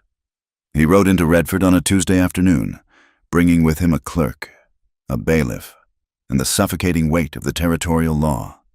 The town had swollen in anticipation. Ranchers from the outer valley, prospectors from the hills, and curious families from neighboring settlements had descended upon Redford, filling the boarding house and the livery stable to capacity. The air was thick with dust and tension, a physical pressure that seemed to press against the buildings. The trial was to be held in the church, the only building large enough to accommodate the spectacle. It was a white clapboard structure with a steeple that leaned slightly to the west, as if tired of fighting the wind. Inside, the pews had been rearranged. The altar was converted into a judge's bench, draped in black cloth. The pulpit was the witness stand. On the morning the trial began, the heat was oppressive. The sky was a pale, blinding white, and the sun beat down on the roof of the church, turning the interior into a stifling box of stale air and sweat. Lila Cartwright was brought in through the side door. She was flanked by Deputy Sam Miller and another guard. She wore the blue calico dress Jake had given her, the high collar buttoned tight. Her hair was pulled back in a severe bun, revealing the pale curve of her neck. She kept her head down, but she could feel the eyes of the town on her. It was a physical sensation, like the prickling of heat before a storm. There were whispers, sharp, hissing sounds that cut through the shuffling of boots. "She looks too innocent," a woman in the front row murmured to her neighbor. "That is how they trick you." "Murderess," a man whispered. Jake Harlow stood at the back of the church, his back pressed against the wall. He was in his dress uniform, his badge polished to a high shine, but he felt like an imposter. He watched Lila walk to the defendant's table, her steps small and measured. He saw the way her hands gripped the fabric of her skirt, the knuckles white. He wanted to go to her, to stand between her and the crowd, but he was bound by the invisible chains of the court. The prosecutor was a man named Elias Harris. He was a sharp-featured man from the capital, with slicked-back hair and a suit that looked too expensive for the frontier. He had been brought in by the Cartwright family's influence, a hired gun who fought with words instead of bullets. Judge Blackwood pounded his gavel, a harsh, cracking sound that silenced the room. "All rise," the bailiff intoned. The proceedings began with a terrifying formality. The charges were read: murder in the first degree, malice aforethought, the taking of a human life. Harris stood for his opening statement. He walked back and forth in front of the jury box. 12 men, mostly ranchers and merchants. Faces Jake knew well. Faces that owed money to the bank or feared Clayton Cartwright. "Gentlemen of the jury," Harris began, his voice smooth and carrying to the back of the room. "You see before you a tragedy, a young woman, barely out of girlhood, brought into a home of standing and respect. Thomas Cartwright was a pillar of this community, a man who built this valley, and how was he repaid for his kindness?" Harris paused, turning to point a long finger at Lila. "He was repaid with a bullet to the heart. This was not an accident. This was not a fit of passion. This was a calculation. A woman who tired of her husband, who wanted his land, his money, and his freedom. She is young, yes. She is beautiful, yes, but do not let that deceive you. The viper is often beautiful before it strikes." Jake felt his jaw tighten until his teeth ached. He watched Clayton Cartwright sitting in the front pew, his arms crossed, a look of grim satisfaction on his face. The defense attorney was a court-appointed man named Mr. Sterling. He was older, frayed around the cuffs, and looked as though he had given up on hope 10 years ago. But he was not incompetent. When it was time for the defense, Sterling called Lila to the stand. A ripple of sound went through the church as Lila stood up. She walked to the pulpit, her legs trembling so badly she had to hold the railing to keep from falling. She swore on the Bible, her voice a whisper that barely reached the first row. "Mrs. Cartwright," Sterling said gently, "tell the court about your marriage." Lila took a breath. She looked out at the sea of faces, the men who had drunk with her husband, the women who had ignored her bruises. She looked for Jake in the back. He met her gaze, his blue eyes steady and anchoring. Truth. His eyes seemed to say, just the truth. "My father owed Thomas money," Lila began, her voice gaining a fraction of strength. $400. We were losing the farm. Thomas came to the house. He looked at the land, and then he looked at me. He told my father he would forgive the debt if I went with him. A murmur ran through the crowd. This was not the story of a whirlwind romance the town had assumed. "And after you were married?" Sterling asked. "He changed," Lila said. "In town, he was smiling. He bought drinks. But when the door closed," she faltered. The memory of the cabin, the smell of whiskey, the sound of the belt snapping, it all rushed back, choking her. "Go on, Lila," Sterling urged softly. "He said I was useless," she whispered. "He said I cost too much to feed. The first time he hit me was over a burnt pie. He slapped me so hard I fell into the stove. I burned my arm." She pulled up the sleeve of her dress, revealing a patch of scarred, puckered skin on her forearm. The courtroom went quiet. "He hit me often," she continued, the words spilling out faster now. "If I spoke too loud, if I spoke too soft, if it rained, if the cattle were sick, it was always my fault." She spoke of the isolation, the days locked in the house, the time he held her head underwater in the horse trough until she passed out. She spoke of the baby she lost in the winter, the blood in the snow. As she spoke, the mood in the room shifted. The hunger for scandal was replaced by an uncomfortable, shifting silence. Men looked at their boots. Women frowned, perhaps recognizing the shadows of their own lives in her words. Clayton Cartwright did not look down. He stared at Lila with eyes like flint, whispering something to Harris. When Sterling finished, Harris stood up. He did not look gentle. He looked like a wolf who had smelled a wounded deer. "Mrs. Cartwright," Harris said, walking up to the pulpit, "you say your husband was a monster, yet you stayed. For 3 years, you stayed. Why?" "I was afraid," Lila said. "Afraid?" Harris scoffed. "You had a horse. The door was not locked. You could have ridden to town. You could have gone to the neighbors. But you didn't. Is it not true that you enjoyed the comfort of his money? The roof over your head?" "No," Lila said, her voice shaking. "I had nowhere to go. Or did you stay because you were waiting for the right moment?" Harris pressed, leaning in close. "You say he attacked you that night, but you are the one who reached the gun. You are the one who pulled the trigger. He was going to kill me," Lila cried out. "So you say," Harris countered. "But he is not here to defend himself, is he?" "We only have your word. The word of a woman who admits she hated her husband, a woman who stood to inherit everything upon his death." He twisted her words, turning her fear into calculation, her survival into greed. Lila felt herself shrinking, the small flame of her courage flickering out under his assault. She looked at Jake again, but Harris blocked her view. A wall of black wool and accusation.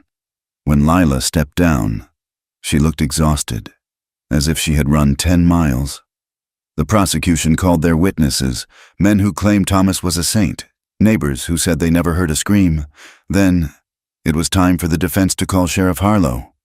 Jake walked to the stand, his boot heels loud on the wooden floor. He sat down, the chair creaking under his frame. He placed his hat on his knee. "Sheriff," Sterling said, "you were the first to see the defendant after the incident?" "I was," Jake said, his voice deep and clear. "And you visited the scene of the crime?" "I did. Tell the court what you found." Jake sat up straighter. "I found a cabin that had seen a fight. A violent fight.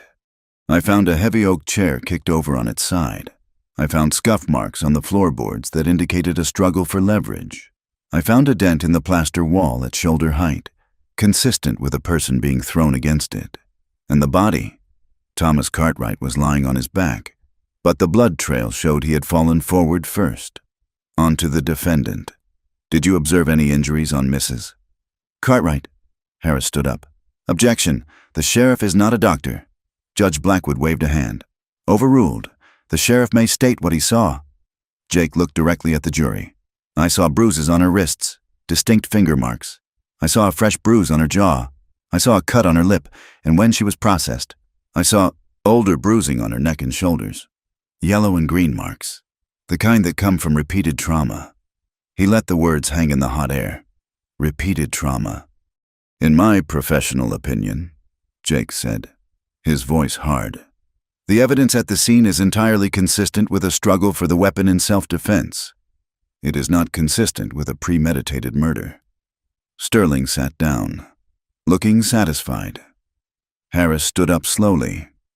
"Sheriff Harlow," Harris said, smiling thinly, "you seem to have taken a great personal interest in this case." "I have an interest in justice," Jake replied coolly. "Of course.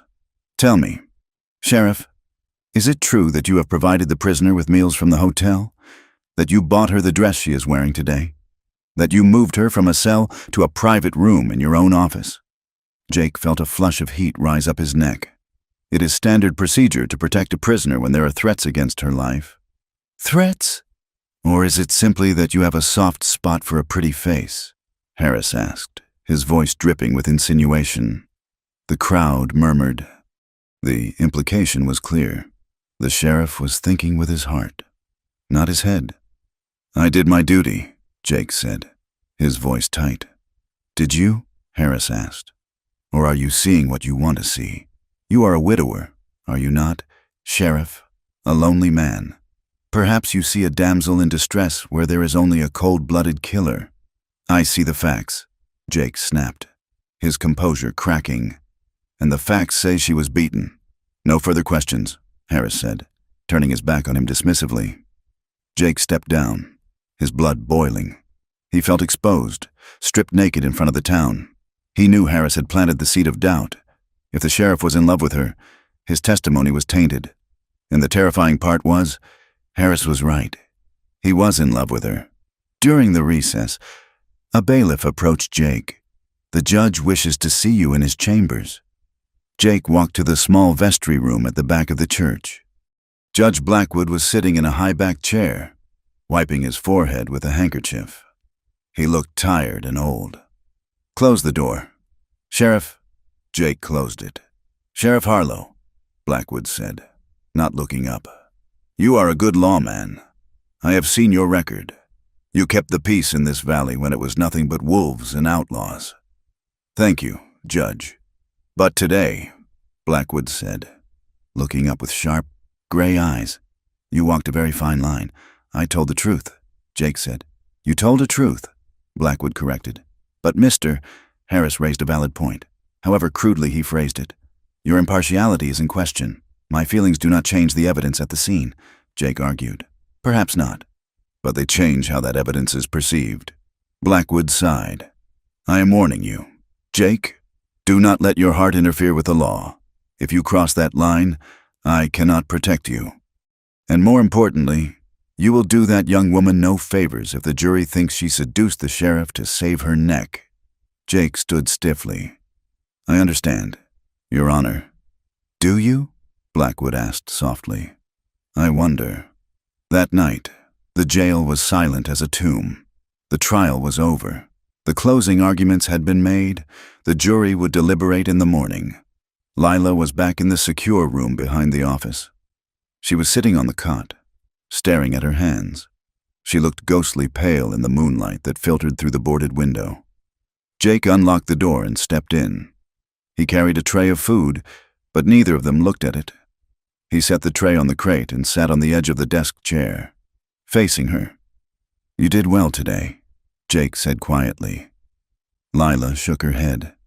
"They didn't believe me. I saw it in their faces. They looked at me like I was something dirty. Some of them listened." Jake said, "I saw the look on Mr. Miller's face and Mrs. Gable. They heard you." Lila looked up at him. Her eyes were swimming with unshed tears.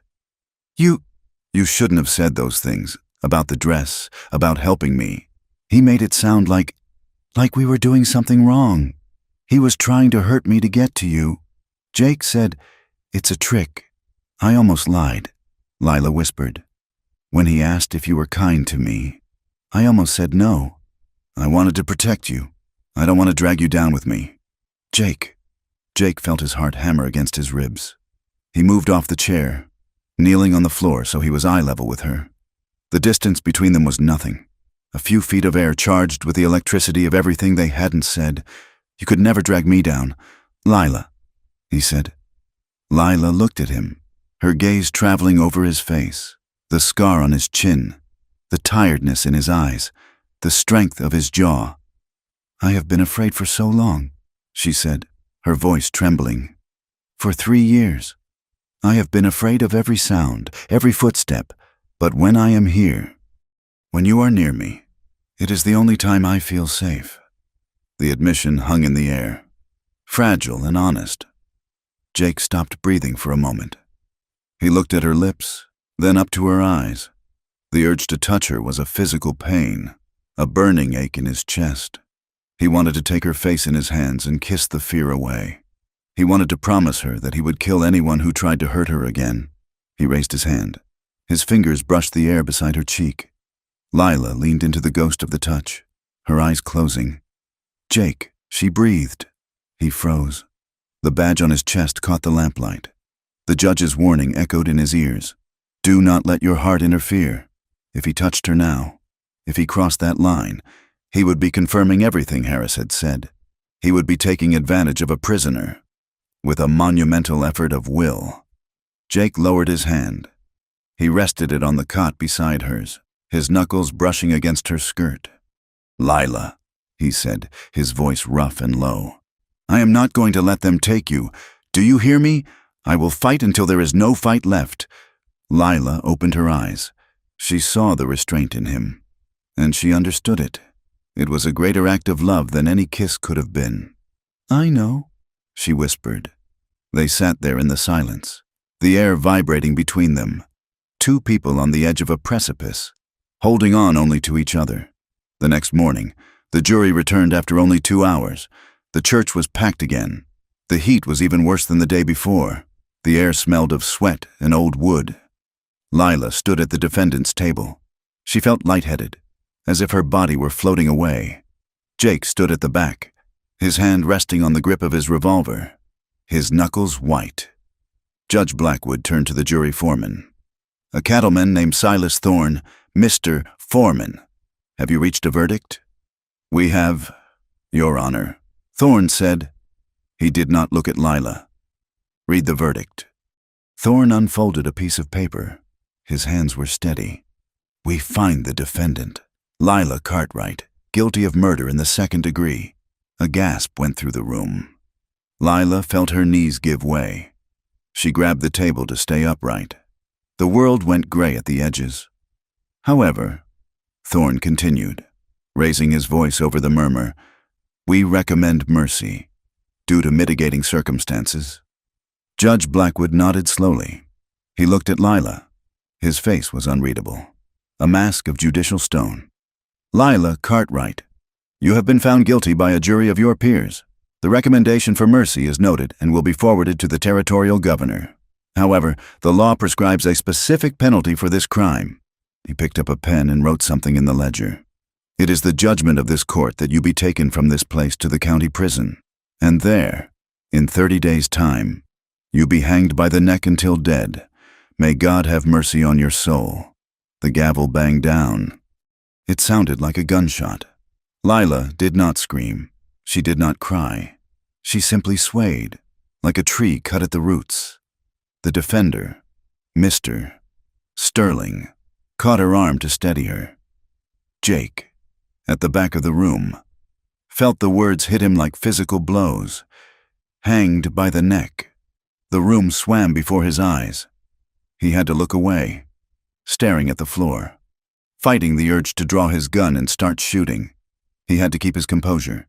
He had to be the sheriff. Across the aisle, Clayton Cartwright stood up. He smoothed his coat. He looked at Lila, and a thin, satisfied smile touched his lips. It wasn't a smile of joy. It was the smile of a man who had won a business transaction. He had protected his name.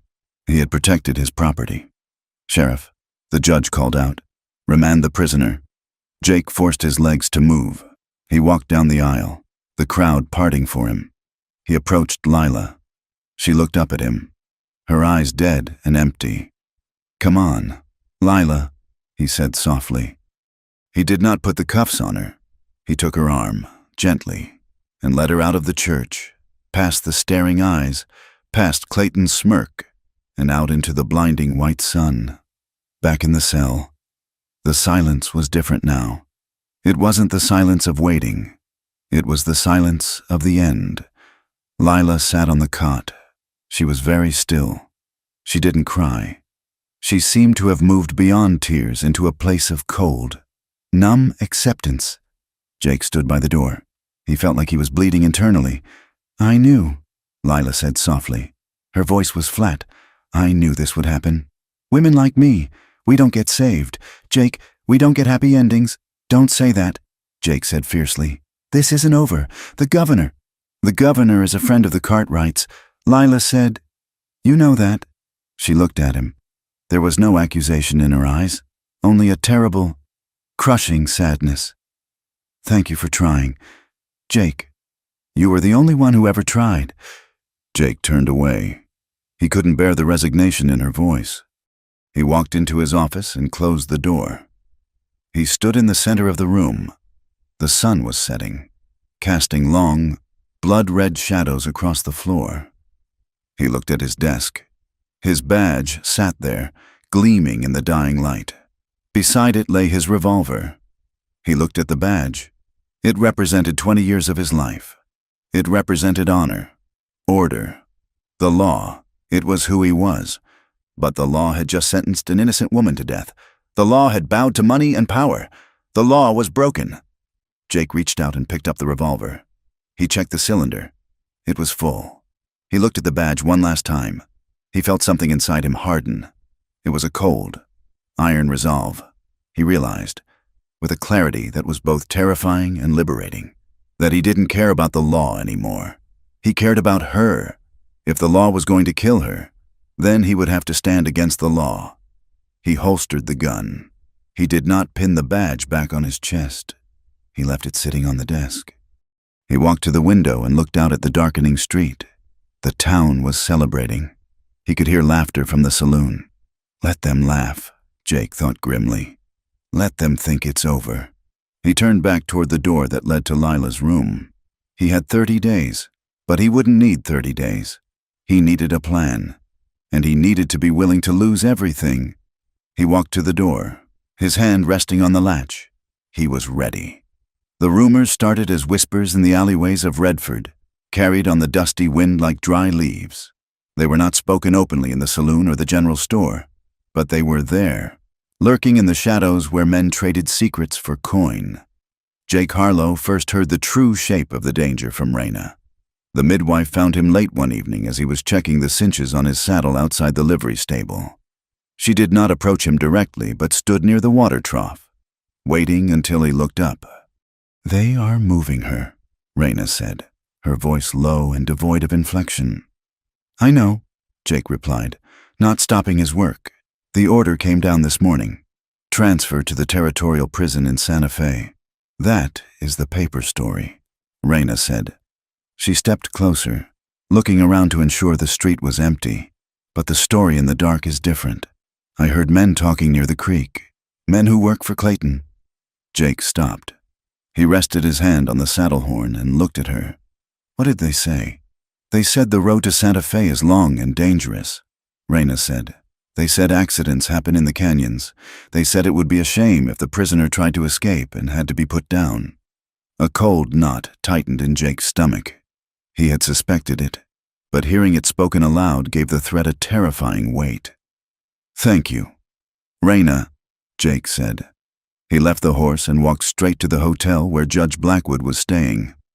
The judge was in the parlor, drinking brandy and reading a newspaper from the Capitol.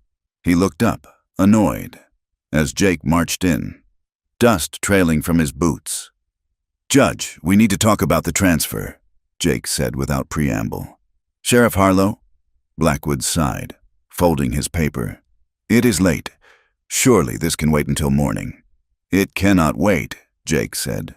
He stood over the judge's chair, his presence looming and intense. I have reason to believe there is a plot to kill Mrs. Cartwright during the transport? Blackwood blinked, his expression shifting from annoyance to a guarded wariness. That is a serious accusation. Sheriff, do you have proof? I have word from sources I trust. Jake said. Clayton Cartwright does not intend for her to reach the prison. He wants her dead, and he wants it done before she can speak to a governor or an appeal board. Blackwood took a sip of his brandy. His hand trembled slightly. Sheriff, the paperwork is signed. The escort has been arranged. 2 deputies from the county seat are arriving in the morning to assist you. Those men are likely bought and paid for. Jake snapped. Delay the transfer. Keep her here until I can get federal marshals. I cannot do that, Blackwood said, his voice rising. The town is a powder keg. If I keep her here, there will be a riot. The law says she must be moved. You will carry out your orders. Sheriff, if she dies on the road, it is on your hands, Jake said, his voice dangerously quiet. Blackwood looked away, unable to meet the sheriff's gaze. It is out of my hands. Jake, do your duty. Jake walked out of the hotel, the taste of bile in his throat. The law was not just broken. It was rotting from the inside out. He stood on the boardwalk, looking down the dark street toward the jail. He was alone. He went to the office and unlocked the door to the back room. Lila was awake, sitting on the edge of the cot. She looked up as he entered, her eyes large and luminous in the dim light. She saw the look on his face immediately. What is it? She asked. Jake pulled the chair over and sat down, leaning forward, his elbows on his knees. He looked at her, memorizing the curve of her face, the way the shadows fell across her cheekbone. They are moving you tomorrow morning, he said. Lila nodded. To the prison. I know. No, Jake said. That is what they say, but I don't think you are meant to get there. Lila went very still. She didn't gasp or cry out. She just stared at him with a resigned, weary acceptance that broke his heart. She was 20 years old, and she was already used to men deciding when and how she would die. They are going to kill me on the road, she asked softly. They are going to try, Jake said. They will claim you tried to escape. It's a clean way to tie up loose ends. Lila looked down at her hands. I am tired. Jake, I am so tired of being afraid. Maybe it is better this way. No, Jake said fiercely. He reached out and took her hands in his. Her skin was cool, her fingers slender against his calloused palms. No, you listen to me. I am not going to let that happen. What can you do? Lila asked, looking at their joined hands. You are one man against the whole town. I am the man who is going to be in that wagon with you, Jake said. And I am going to ask you something, Lila, and I need you to answer me honestly. She looked up, meeting his blue eyes. If I give you a chance to run, Jake asked, his voice rough, will you take it? Lila hesitated. She looked at him, searching his face. If I run, what happens to you? You will lose your job. You will be a criminal. You will lose everything you have built. I don't care about any of that, Jake said. I only care about you. Will you run? Lila squeezed his hands. I don't want to die, Jake, but I don't want to destroy your life to save mine. My life is worth nothing if I watch them kill you, Jake said. The intensity of his words hung in the small room. It was a declaration, stripped of poetry but heavy with truth. Okay, Lila whispered. Okay. The morning dawned pale and cloudless, the sky a hard, enameled blue that promised heat. The air was dry, smelling of sage and dust. A buckboard wagon stood in front of the sheriff's office. 2 horses, sturdy bays, were hitched to it. Deputy Sam Miller was checking the harness. He looked nervous, his eyes darting up and down the street. Standing near the wagon were 2 men Jake did not know. They were hard-faced men, wearing dusters and low-slung gun belts. They introduced themselves as Cobb and Slater, deputies from the county. Jake noted the way Slater's eyes moved constantly, scanning the rooftops, and the way Cobb kept his hand near his hip. "Bring the prisoner out," Cobb said, spitting a stream of tobacco juice into the dirt. "We are burning daylight." Jake went inside. Lila was standing by the desk. She wore the blue dress, now dusted with the grime of the jail. "Turn around," Jake said softly. He placed the shackles on her wrists. He made a show of locking them tight, but he had filed the pin on the locking mechanism the night before. It would hold, but a sharp blow or a strong twist would spring it. "I am sorry," he whispered. "Do what you have to do," Lila said. He led her out into the bright morning light. A few early risers stopped to watch. There were no shouts today, only a heavy, sullen silence. Jake helped Lila into the back of the wagon. He sat beside her. Cobb took the reins, and Slater mounted a horse to ride alongside. Sam rode on the other side, looking pale. The wagon lurched forward, the wheels grinding in the dirt. They rolled down the main street, past the saloon, past the church where she had been condemned, and out onto the open prairie. The journey was tense. The only sounds were the creak of the wood, the jingle of the harness, and the steady rhythm of hooves. The land opened up around them, vast and indifferent. To the west, the red rock canyons rose like jagged teeth against the sky. Jake watched Cobb's back. He watched Slater riding point. He saw them exchange glances, small nods, subtle shifts in posture. They rode for 2 hours until the town was just a smudge on the horizon. The road dipped into a dry wash, a narrow canyon with high walls of sandstone that blocked out the sun. The shadows were deep here, and the air was cooler. "This is it," Jake thought. He shifted his position on the bench, sliding his hand toward the knife he kept in his boot. Cobb slowed the wagon. "Whoa, there," he muttered, pulling on the reins. "What's the trouble?" Sam asked. "Riding up. Wheel feels loose," Cobb said. "Better check it." It was the signal. From the ridge above, a gunshot cracked. The sound echoed off the canyon walls like a thunderclap. A bullet struck the wood of the wagon inches from Jake's head, sending splinters flying. "Ambush!" Slater yelled, but his voice lacked surprise. He spurred his horse, riding toward a cluster of rocks, supposedly for cover. But he didn't draw his gun. Jake moved. He didn't reach for his revolver. He grabbed the chain of Lila's shackles. He pulled a heavy iron key from his pocket, not the real key, but a tool he had prepared, and jammed it into the mechanism, twisting violently. The lock sprang open. "Get down!" Jake roared, shoving Lila to the floorboards of the wagon. Gunfire erupted from the rim of the canyon. 4 or 5 men were up there, hidden in the rocks. Bullets kicked up spurts of dust around the wagon and whined off the iron wheel rims. Sam Miller, confused but reacting with the instinct of a trained deputy, drew his gun and fired back at the ridge. "They're pinning us down!" Sam shouted. Jake drew his Colt. He reached under the wagon seat and pulled out a second revolver, a spare he had stashed there. He shoved it into Lila's hand. "Do you know how to use this?" Jake yelled over the noise. "I know." Lila shouted back. She was pale, shaking, but her eyes were fierce. Jake looked at Cobb. The driver had jumped down and was crouching behind the horses, but he wasn't firing. He was waiting. Jake realized with a sick certainty that the men on the ridge weren't trying to hit Cobb or Slater. They were aiming for the wagon bed. "Watch the ridge," Jake shouted to Lila. "Keep your head down." He leaned over the side of the wagon and fired 3 shots in rapid succession, forcing a rifleman on the cliffs to duck. Lila scrambled to her knees, using the wooden side of the wagon for cover. She saw a movement to her left, a rider coming down a narrow goat path, trying to flank them. She lifted the heavy pistol. Her hands trembled, but she locked her elbows. She remembered the weight of the gun in the cabin. She remembered the explosion. She squeezed the trigger. The gun bucked in her hand. The shot went wide, but it was close enough to spook the horse. The rider fought to control his mount. Cursing, Lila fired again. This time, the rider jerked, clutching his arm, and turned his horse back up the trail. "I got him!" Lila screamed, a strange, wild exhilaration mixing with her terror. But the real danger was closer.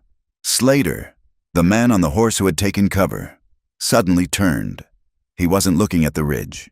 He was looking at Jake. Jake was reloading, his attention on the cliffs. He didn't see Slater raise his pistol, but Lila did.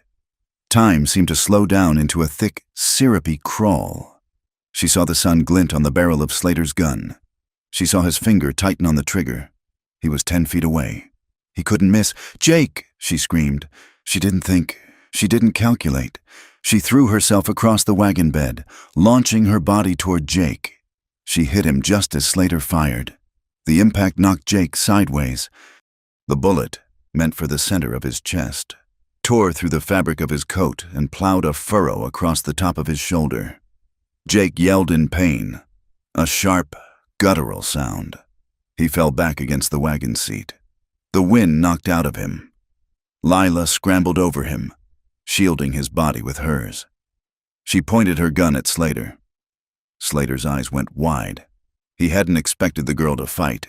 He hadn't expected her to be free. Before Slater could cock his hammer again, Sam Miller saw what was happening. "Traitor!" Sam shouted. Sam fired. His bullet hit Slater in the chest. The hired man flew backward out of his saddle, hitting the dust with a heavy thud. On the ridge, the attackers saw their plan falling apart. Their inside man was down. The sheriff was returning fire. The element of surprise was gone. "Pull back!" a voice shouted from the rocks. The gunfire stopped as abruptly as it had begun. The sound of hoofbeats retreated, fading into the distance. Silence descended on the canyon. It was a heavy, ringing silence, broken only by the snorting of the horses and the harsh, ragged breathing of the survivors. Cobb, the driver, stood up from behind the horses. He looked at Slater's body, then at Jake and Sam. His hand hovered near his gun. "Don't!" Jake rasped. Jake was sitting up, clutching his shoulder. Blood was seeping through his fingers, dark and wet. He had his gun trained on Cobb. Cobb slowly raised his hands. "I didn't know. Sheriff, I swear, I was just driving the wagon." "Get on your horse," Jake said, his voice tight with pain. "And ride. If I see you again, I will kill you." Cobb didn't argue. He unhitched one of the wagon horses, scrambled onto its bare back, and galloped back the way they had come. Sam rode up to the wagon. He looked shaken. His face was gray. "Sheriff?" Sam asked. "You hit bad?" Jake looked at his shoulder. It was a mess of torn cloth and blood, but the bone felt intact. "Just a graze," he grunted. Deep, though. Lila was on her knees beside him. She had torn a strip from her petticoat and was pressing it against the wound. Her hands were slick with his blood. "Hold still," she commanded, her voice trembling but firm. "You're bleeding too much." Jake looked at her. Her face was streaked with dust and gunpowder. Her hair had come loose from its bun and was hanging wild around her shoulders. She looked fierce. She looked beautiful. "You saved my life," Jake whispered. "You saved mine first," Lila said. She pressed harder on the wound, and he winced. Sam looked down at Slater's body. "What do we do now, Jake? We can't go back to town. They'll just try again, or they'll hang her for escaping." Jake looked around the desolate canyon. He looked at the red rocks, the endless sky. He realized there was no going back. The badge he had left on his desk was a symbol of a life that was over. "We are dead," Jake said. Sam blinked. "What? Go back to town?" "Sam," Jake said. "Tell them the ambush succeeded. Tell them the men on the ridge killed us both and took the bodies. Tell them Slater died defending us." Sam stared at him. "You want me to lie?" "It's the only way," Jake said. "If they think we're dead, they stop hunting us. It buys us time." Time for what? Sam asked. Time to find proof, Jake said. Time to find the ledgers Raina talked about. Time to burn Clayton Cartwright's kingdom to the ground. Sam looked at Lila, then at Jake. He took a deep breath and nodded. He reached out and holstered his gun. You were dead when I left you, Sam said solemnly. Godspeed, Jake. He reached out. Jake took his hand with his good arm. The grip was firm, a farewell between men who respected each other. Sam turned his horse and rode back toward Redford, leaving them alone in the vastness of the territory. Jake looked at Lila. Can you ride? He asked. I can ride, she said. They unhitched the remaining wagon horse. Jake mounted his own horse, Rusty, which had been tied to the back of the wagon. Lila took the wagon horse. They turned west, away from the road, away from the law, and rode into the wild country. They rode until the sun began to dip below the peaks of the distant mountains. The land became rougher, a maze of dry riverbeds and rocky foothills dotted with scrub pine and juniper. It was a hard, unforgiving landscape, beautiful in its indifference. Jake's shoulder throbbed with a dull, sickening rhythm. Every step the horse took sent a jolt of pain through his body. He gritted his teeth, refusing to stop until they found good cover. They found a ravine sheltered by a stand of twisted cottonwoods. A small trickle of water ran through the bottom. Enough for the horses. We camp here, Jake said, his voice tight. He dismounted heavily, stumbling as his feet hit the ground. Lila was there instantly, her arm around his waist to steady him. Sit down, she said. Let me look at it properly. Jake sat on a flat rock. Lila gathered wood and started a small fire. She used the water from the creek to clean the wound. It was an ugly gash, tearing through the muscle, but the bullet had passed clean through the flesh without shattering the bone. It needs stitches, Lila said, examining it in the fading light. But we don't have a needle. I'll have to bind it tight. She tore more strips from her petticoat. She worked with a focused intensity, her brow furrowed. Jake watched her. He felt the sting of the water, the pressure of her hands. But beneath the pain, he felt something else. He felt the intimacy of it. For months, there had been bars between them. There had been laws and roles, sheriff and prisoner, man and accused. Now, there was nothing, just flesh and blood and the vast, empty night. Lila finished binding the wound. She sat back on her heels, wiping her hands on her skirt. Thank you, Jake said. Lila looked up at him. The firelight danced in her eyes. You took the shackles off, she said softly. You gave me a gun. I trusted you. Jake said, you could have died. I would rather die than see you in a cage again. The words hung in the air, stripping away the last of their defenses. Lila moved closer. She reached out and touched his face, her fingers tracing the line of his jaw. I was so scared, she whispered. When I saw him aim at you, I thought I lost you, and I realized. She stopped, her voice catching. What did you realize? Jake asked. I realized I don't want to be safe if you aren't there, she said. Jake reached out with his good arm and pulled her close. She came willingly, burying her face in his neck. He could feel her trembling. He breathed in the scent of her, dust and sage and woman. It was cold in the ravine. The temperature dropped rapidly as the sun vanished. They had one blanket, the worn wool roll from behind Jake's saddle. We need to sleep, Jake said.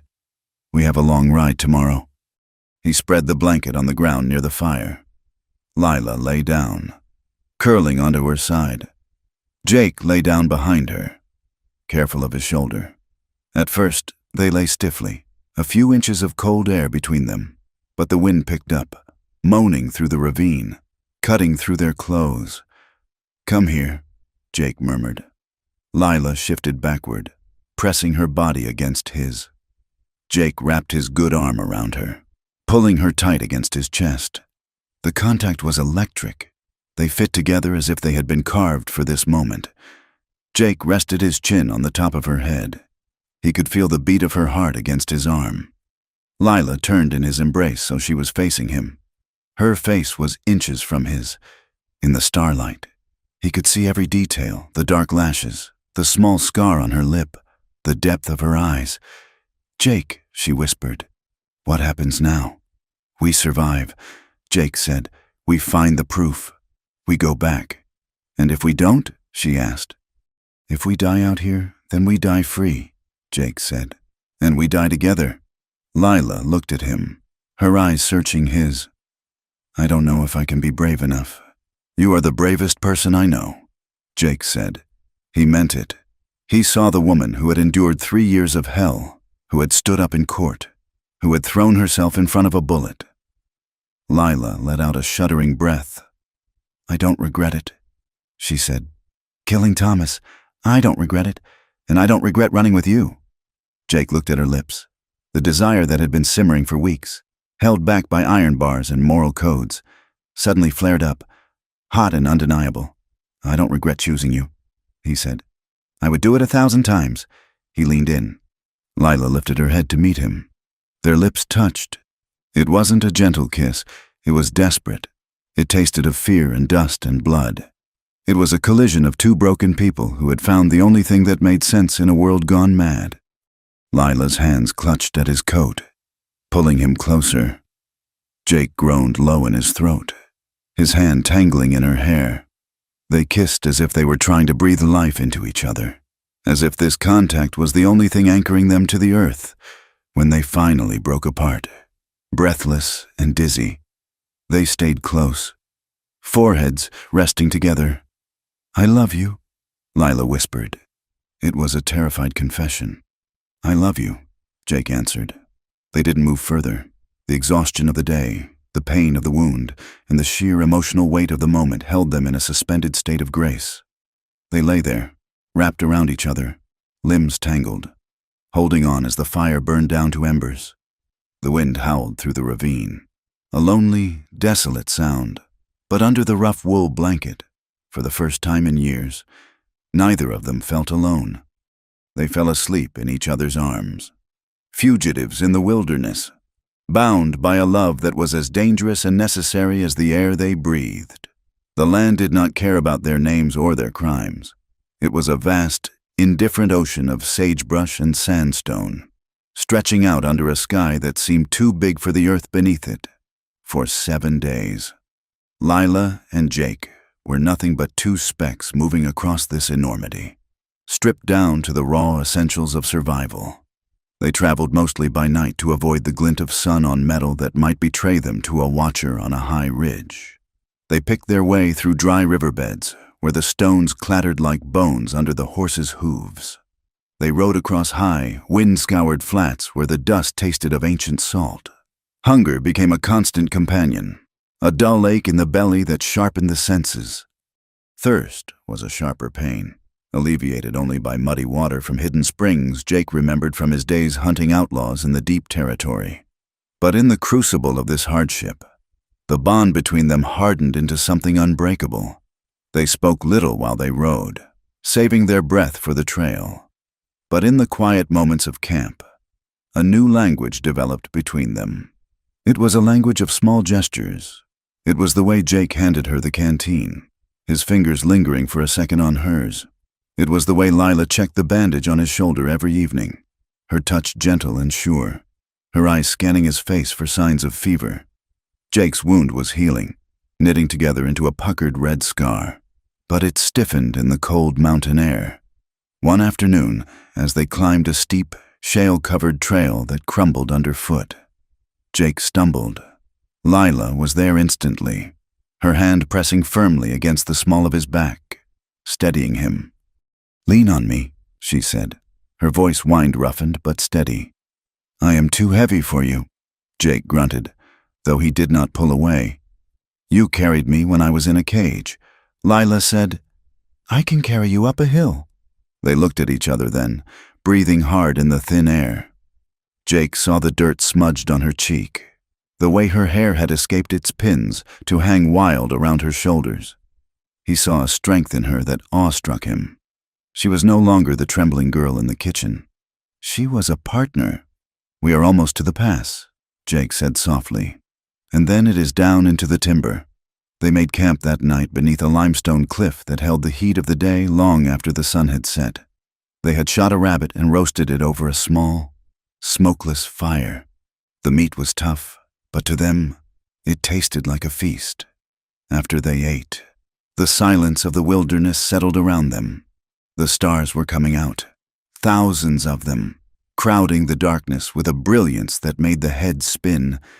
Lila sat with her knees drawn up, staring into the dying embers. "Jake," she said quietly, "I am here. Do you think God forgives us?" Jake looked at her. "For killing Thomas?" "For that," Lila said, "and for feeling glad that he is gone." She turned to him, her eyes dark with guilt. "I feel a lightness, Jake. Every morning when I wake up and I don't have to listen for his boots, I feel like I am floating. But then I remember that I put a bullet in his heart. Is it wicked to feel free because someone else is dead?" Jake moved closer to her on the hard ground. He reached out and took her hand. His palms were rough, calloused by years of rope and rain, but his touch was tender. "Lila," he said, his voice low and rumbled like the earth itself. "You were in a trap. A wolf that chews its leg off to get out of a trap feels pain. Yes, but mostly it feels relief that it can run again. That is not wickedness. That is life wanting to live." He squeezed her hand. "Thomas built his own end, brick by brick. Every time he raised a hand to you, you just closed the door on it." Lila looked down at their joined hands. A tear slipped down her nose and fell onto his wrist. "I never thought I would be happy," she whispered. "I thought my life was over the day my father sold me. But out here, with you, I feel like I am finally starting." Jake felt his heart constrict with a fierce, overwhelming emotion. He looked at the woman beside him, a fugitive, a widow, a killer in the eyes of the law, and he knew he would burn the world down to keep her safe. "Lila," he said. She looked up. The firelight caught the gold in her eyes. He didn't need to ask. He saw the answer in the way she leaned toward him, the way her breath hitched. He reached out and cupped her face in his hands. Her skin was cool, dusty, and perfect. He lowered his head and kissed her. It started gentle, a question asked and answered. But then the dam broke. Years of loneliness, of duty, of cold nights and empty rooms crashed into the sudden, blinding heat of being wanted. Lila made a small sound in her throat and wrapped her arms around his neck, pulling him down. They kissed with a desperate, starving intensity. It was a kiss that tasted of sage and smoke and survival. It was a claiming. They moved together on the bedroll, the fire crackling beside them. There were no words needed now. The intimacy that followed was not just a physical act. It was a profound unraveling of defenses. For the first time in her life, Lila was not being taken. She was giving, and she was being received with a reverence that made her want to weep. For the first time in years, Jake was not a protector or a soldier. He was a man, vulnerable and open. They lay together under the vast, uncaring sky, skin against skin, heart against heart. The wind moaned through the canyons, but in the shelter of the cliff, there was only the sound of their breathing and the quiet, stubborn miracle of their love. Morning came with a frost that coated the sagebrush in silver. Lila woke wrapped in Jake's heavy coat, warm despite the chill. She watched the sun rise over the distant peaks, painting the snow in shades of pink and violent gold. Jake stirred beside her. He pushed himself up on one elbow, wincing slightly as his shoulder pulled. He looked at her silhouette against the sunrise. He realized then that he didn't just want to save her. He wanted to wake up beside her every morning for the rest of his life. He wanted to build a porch where they could watch the sun go down. He wanted to hear her laugh when she wasn't afraid. The thought terrified him. Hope was a dangerous thing to carry when you were a hunted man. "We have to move," Jake said, his voice rough with sleep. "The line shack is a half-day ride from here." They saddled the horses in the crisp air. The intimacy of the night before had not vanished. It had settled into a comfortable, solid weight between them. The journey to the line shack was brutal. They had to cross a river that ran white and fast with snowmelt. The water was numbing, cutting like knives against the horse's legs. Then came the forest, a dark, brooding stand of ponderosa pine where the wind sounded like voices whispering in the branches. The shack sat in a small clearing at the base of a rocky slope. It was a weather-beaten structure of gray logs, the roof sagging under the weight of years. It looked abandoned, a ghost of a building. Jake dismounted and drew his gun. "Stay with the horses," he signaled. He checked the perimeter. No tracks, no sign of life. He pushed the door open. It creaked on rusted hinges. "It's clear," he called out. Lila came inside. The shack smelled of rats and old damp wood. There was a rusted stove, a broken bunk, and a few crates scattered in the corner. "Where is it?" Lila asked, looking around doubtfully. Jake walked to the corner where the stove stood. Thomas was a creature of habit, he said. He liked to keep his secrets where he could warm his feet on them. He knelt down and pried at a loose floorboard beneath the stove. It came up with a groan of protesting nails. Beneath it, wrapped in oilcloth, was a heavy book. Jake lifted it out. He unwrapped the cloth and opened the leather cover. It was a ledger. Lila crowded close, looking over his shoulder. The pages were filled with columns of numbers and names. Jake ran his finger down the list. "Here," he said, his voice hard. "Look, Mayor Higgins, $50. Prosecutor Harris, $100. Land deed transfer, Miller Farm, voided." It was all there. The bribery, the extortion, the systematic theft of land from struggling neighbors. "And here," Jake said, pointing to a recent entry. "Widow Cartwright conviction. Consolidate South Pasture." Lila stared at the words. Her breath caught in her throat. They were planning it. She whispered, "Even before the trial. They knew they would get the land if they hanged me." "It wasn't just about Thomas," Jake said, his anger burning cold and bright. "It was business. They used your pain to build their empire." Lila felt a wave of nausea, followed by a surge of pure, white-hot fury. Her suffering had been a line item in a ledger. Her life had been a transaction. "We have them," Jake said, closing the book. "This is proof. This brings down Clayton, the mayor, Harris, all of them." Before Lila could answer, a sound cut through the air outside, the sharp whinny of a horse. Jake spun around, blowing out the lantern. "Get down!" He tackled Lila, rolling them both behind the heavy crates in the corner just as the windows shattered inward. Gunfire erupted from the tree line. Bullets slammed into the log walls, punching through the chinking and sending splinters flying like shrapnel. "They found us!" Lila shouted, covering her head. Jake crawled to a knothole in the wall. He peered out. 6 men, he counted, maybe 7. They are spreading out. He looked at Lila. He handed her the spare revolver. "Are you ready to fight?" he asked. Lila gripped the gun. Her hands were steady. "I am done running. Jake." Jake smashed the glass of the remaining window pane with the butt of his gun. He leaned out and fired 2 shots. A man screaming in the brush told him his aim was true. "Cover the door," Jake yelled. The attackers were bold. They rushed the shack, thinking they had the advantage of numbers, but they didn't know who was inside. Lila saw the door handle turn. She didn't wait. She fired through the wood. A yelp of pain, and footsteps retreating. They kept up a steady rhythm of fire, the shack filled with smoke and the deafening roar of the Colts. Jake moved from window to window, a ghost in the smoke, picking his targets with terrifying precision. Lila wasn't just loading for him this time. She was fighting. She saw a man trying to circle around to the blind side of the shack. She took a breath, aimed, and squeezed the trigger. The bullet kicked up dirt at his feet, and he scrambled back. Her second shot grazed his thigh. "They're pulling back!" Jake shouted. The attackers, realizing they had walked into a hornet's nest instead of a trap, retreated to the tree line. They mounted up and rode off, leaving one of their own groaning in the grass. Jake didn't chase them. He slumped against the wall, reloading his gun with shaking hands. His shoulder was bleeding again. Lila crawled over to him. "We can't stay here," she said.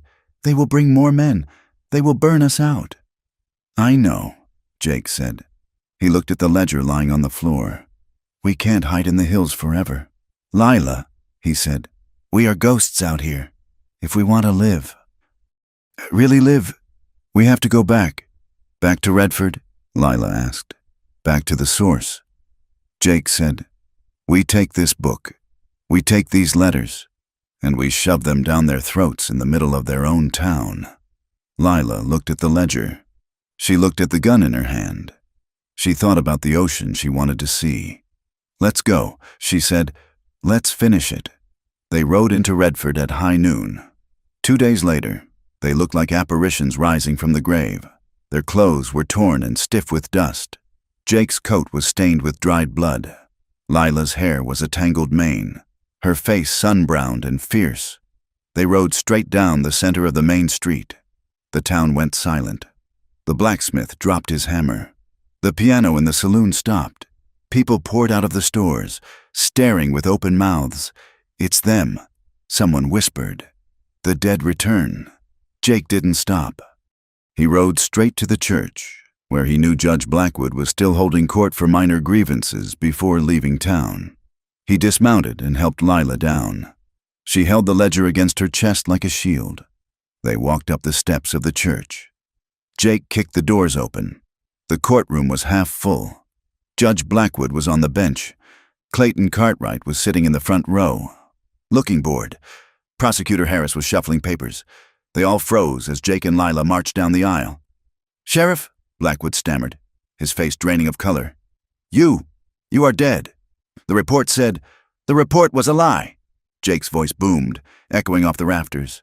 "Just like everything else in this town." Clayton stood up slowly. His eyes narrowed. "You should have stayed dead." "Harlow." Jake ignored him. He turned to the crowd that was pressing in through the open doors. "I have evidence," Jake shouted.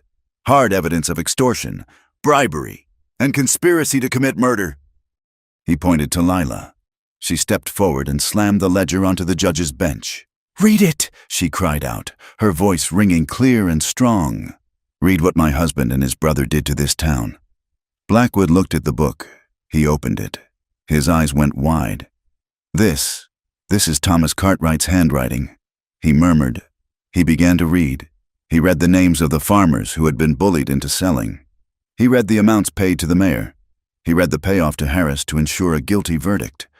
Murmurs of shock rippled through the room. Men looked at Clayton, their expressions shifting from fear to anger. "Lies!" Clayton roared. He stepped out into the aisle. "It is a forgery. She wrote it herself. I can vouch for that writing." A voice came from the back. It was Mrs. Hensley. She stood up, her hands trembling but her chin high. "And I can vouch that Thomas kept such a book. I saw it once when I came to pay my husband's debt. And I saw the bruises." Raina, the midwife, shouted from the doorway. "I saw the baby he killed. Suddenly, the dam broke. A cowboy stood up. I was there when Clayton paid the men to ambush the wagon. I heard him give the order." The town turned. The fear that had held them silent for years evaporated in the face of the truth. "Arrest him," someone shouted. Harris, the prosecutor, saw the tide turning. He grabbed his briefcase and bolted for the side door. "Stop him!" Jake yelled. 2 townsmen grabbed Harris before he could reach the exit. Clayton Cartwright stood alone in the center of the aisle. He looked at the town he thought he owned, and he saw only enemies. He looked at Jake, and he saw his death. "You think you can take me?" "Harlow?" Clayton snarled. "You are nothing but a traitor with a badge. I am not a sheriff today," Jake said quietly. He reached up and unpinned the star from his chest. He tossed it onto the floor. It skidded across the wood and stopped at Clayton's feet. "I am just a man," Jake said. Clayton's hand moved. It was a blur of motion. Clayton drew the pearl-handled revolver from his hip. But Jake had been a soldier before he was a sheriff. He didn't draw with a flourish. He drew with economy. 2 shots rang out, so close together they sounded like one long crack of thunder. Jake jerked back, clutching his side. A line of red appeared on his ribs. Clayton Cartwright stood still for a second. He looked surprised. He looked down at the dark hole in the center of his chest. He opened his mouth to speak, but no sound came out. He fell forward, hitting the floor with a heavy, final thud. The dust rose up around him. Silence filled the church. Jake stood swaying, his gun smoking in his hand. Lila ran to him. "Jake! I'm all right," he wheezed. "Just a scratch." He missed the important parts. Judge Blackwood stood up. He looked at the ledger. He looked at the dead man on the floor. He looked at the angry town. "Order!" he shouted, banging his gavel. "Order!" He looked down at Lila. "In light of this new evidence, and the clear corruption of the prosecution, the verdict against Lila Cartwright is vacated. She is innocent of murder. The killing of Thomas Cartwright was an act of self-defense. Case dismissed." A cheer went up from the crowd. A wild, cathartic sound. Lila stood in the center of the noise, but she felt strangely hollow. She looked at the faces cheering for her, the same faces that had wanted to hang her a week ago. She felt Jake's hand on her arm. "It's over," he said. Lila nodded. "It's over." Jake looked at the judge. He pointed to the badge on the floor. "Keep it," Jake said. "I'm done." They left 2 days later. Jake's wound was stitched and bandaged properly this time. They packed a small wagon with supplies. Lila had sold the remaining cattle from the Cartwright Ranch, her legal property now, and used the money to buy flour, coffee, and seeds. A man named Mr. Abernathy, the banker who had been blackmailed by Clayton, gave them a loan with no interest, his eyes wet with gratitude. The sun was setting as they rolled out of Redford. The town looked the same as it always had, dusty, small, fragile against the plains. But the shadow that had hung over it was gone. They stopped at the edge of the ridge. Lila looked back at the church steeple. She looked at the jailhouse where she had spent her darkest nights. "Are you sad to leave?" Jake asked, taking the reins. Lila shook her head. "No, I am leaving my ghosts behind." She slipped her hand into his, their fingers interlaced. A perfect fit. "I am still afraid." "Jake," she confessed softly, "I don't know where we are going. I don't know what comes next." Jake looked at the horizon, where the mountains shimmered in the twilight. "We will carry the darkness with us. Lila," he said, "we can't pretend it didn't happen, but we will carry it together, and that makes it lighter." He clicked his tongue to the horses. "Giddy up!" The wagon rolled forward, the wheels crunching on the gravel. They rode away from the town, away from the graves, and into the vast, open country of the West. They made camp that night by a small river in a sheltered valley where the grass was knee-high and green. It was a good place, a place where a man could build a house, a place where a woman could plant a garden. Jake built a fire. The flames crackled, sending sparks up into the indigo sky. Lila sat beside him, resting her head on his shoulder. Jake wrapped his arm around her, pulling her close. They watched the stars come out, one by one. It wasn't a fairy tale ending. They had scars on their skin and in their souls. They had nightmares that would wake them up sweating. But as the river sang its quiet song in the darkness, they knew they had something that most people searched for their whole lives and never found. They had chosen each other. And in the harsh, beautiful, unforgiving Wild West. That was enough. Thank you so much for listening to this story. It has been a journey through the dust and shadows of the American frontier. And I hope Lila and Jake's story resonated with you. I would love to know where you are tuning in from today. Please leave a comment below sharing your location and your thoughts on the story in English. Did the ending surprise you? If you enjoyed this tale, please consider subscribing to From Wild West for more stories of survival, love, and justice on the open range. Until next time, keep your eyes on the horizon.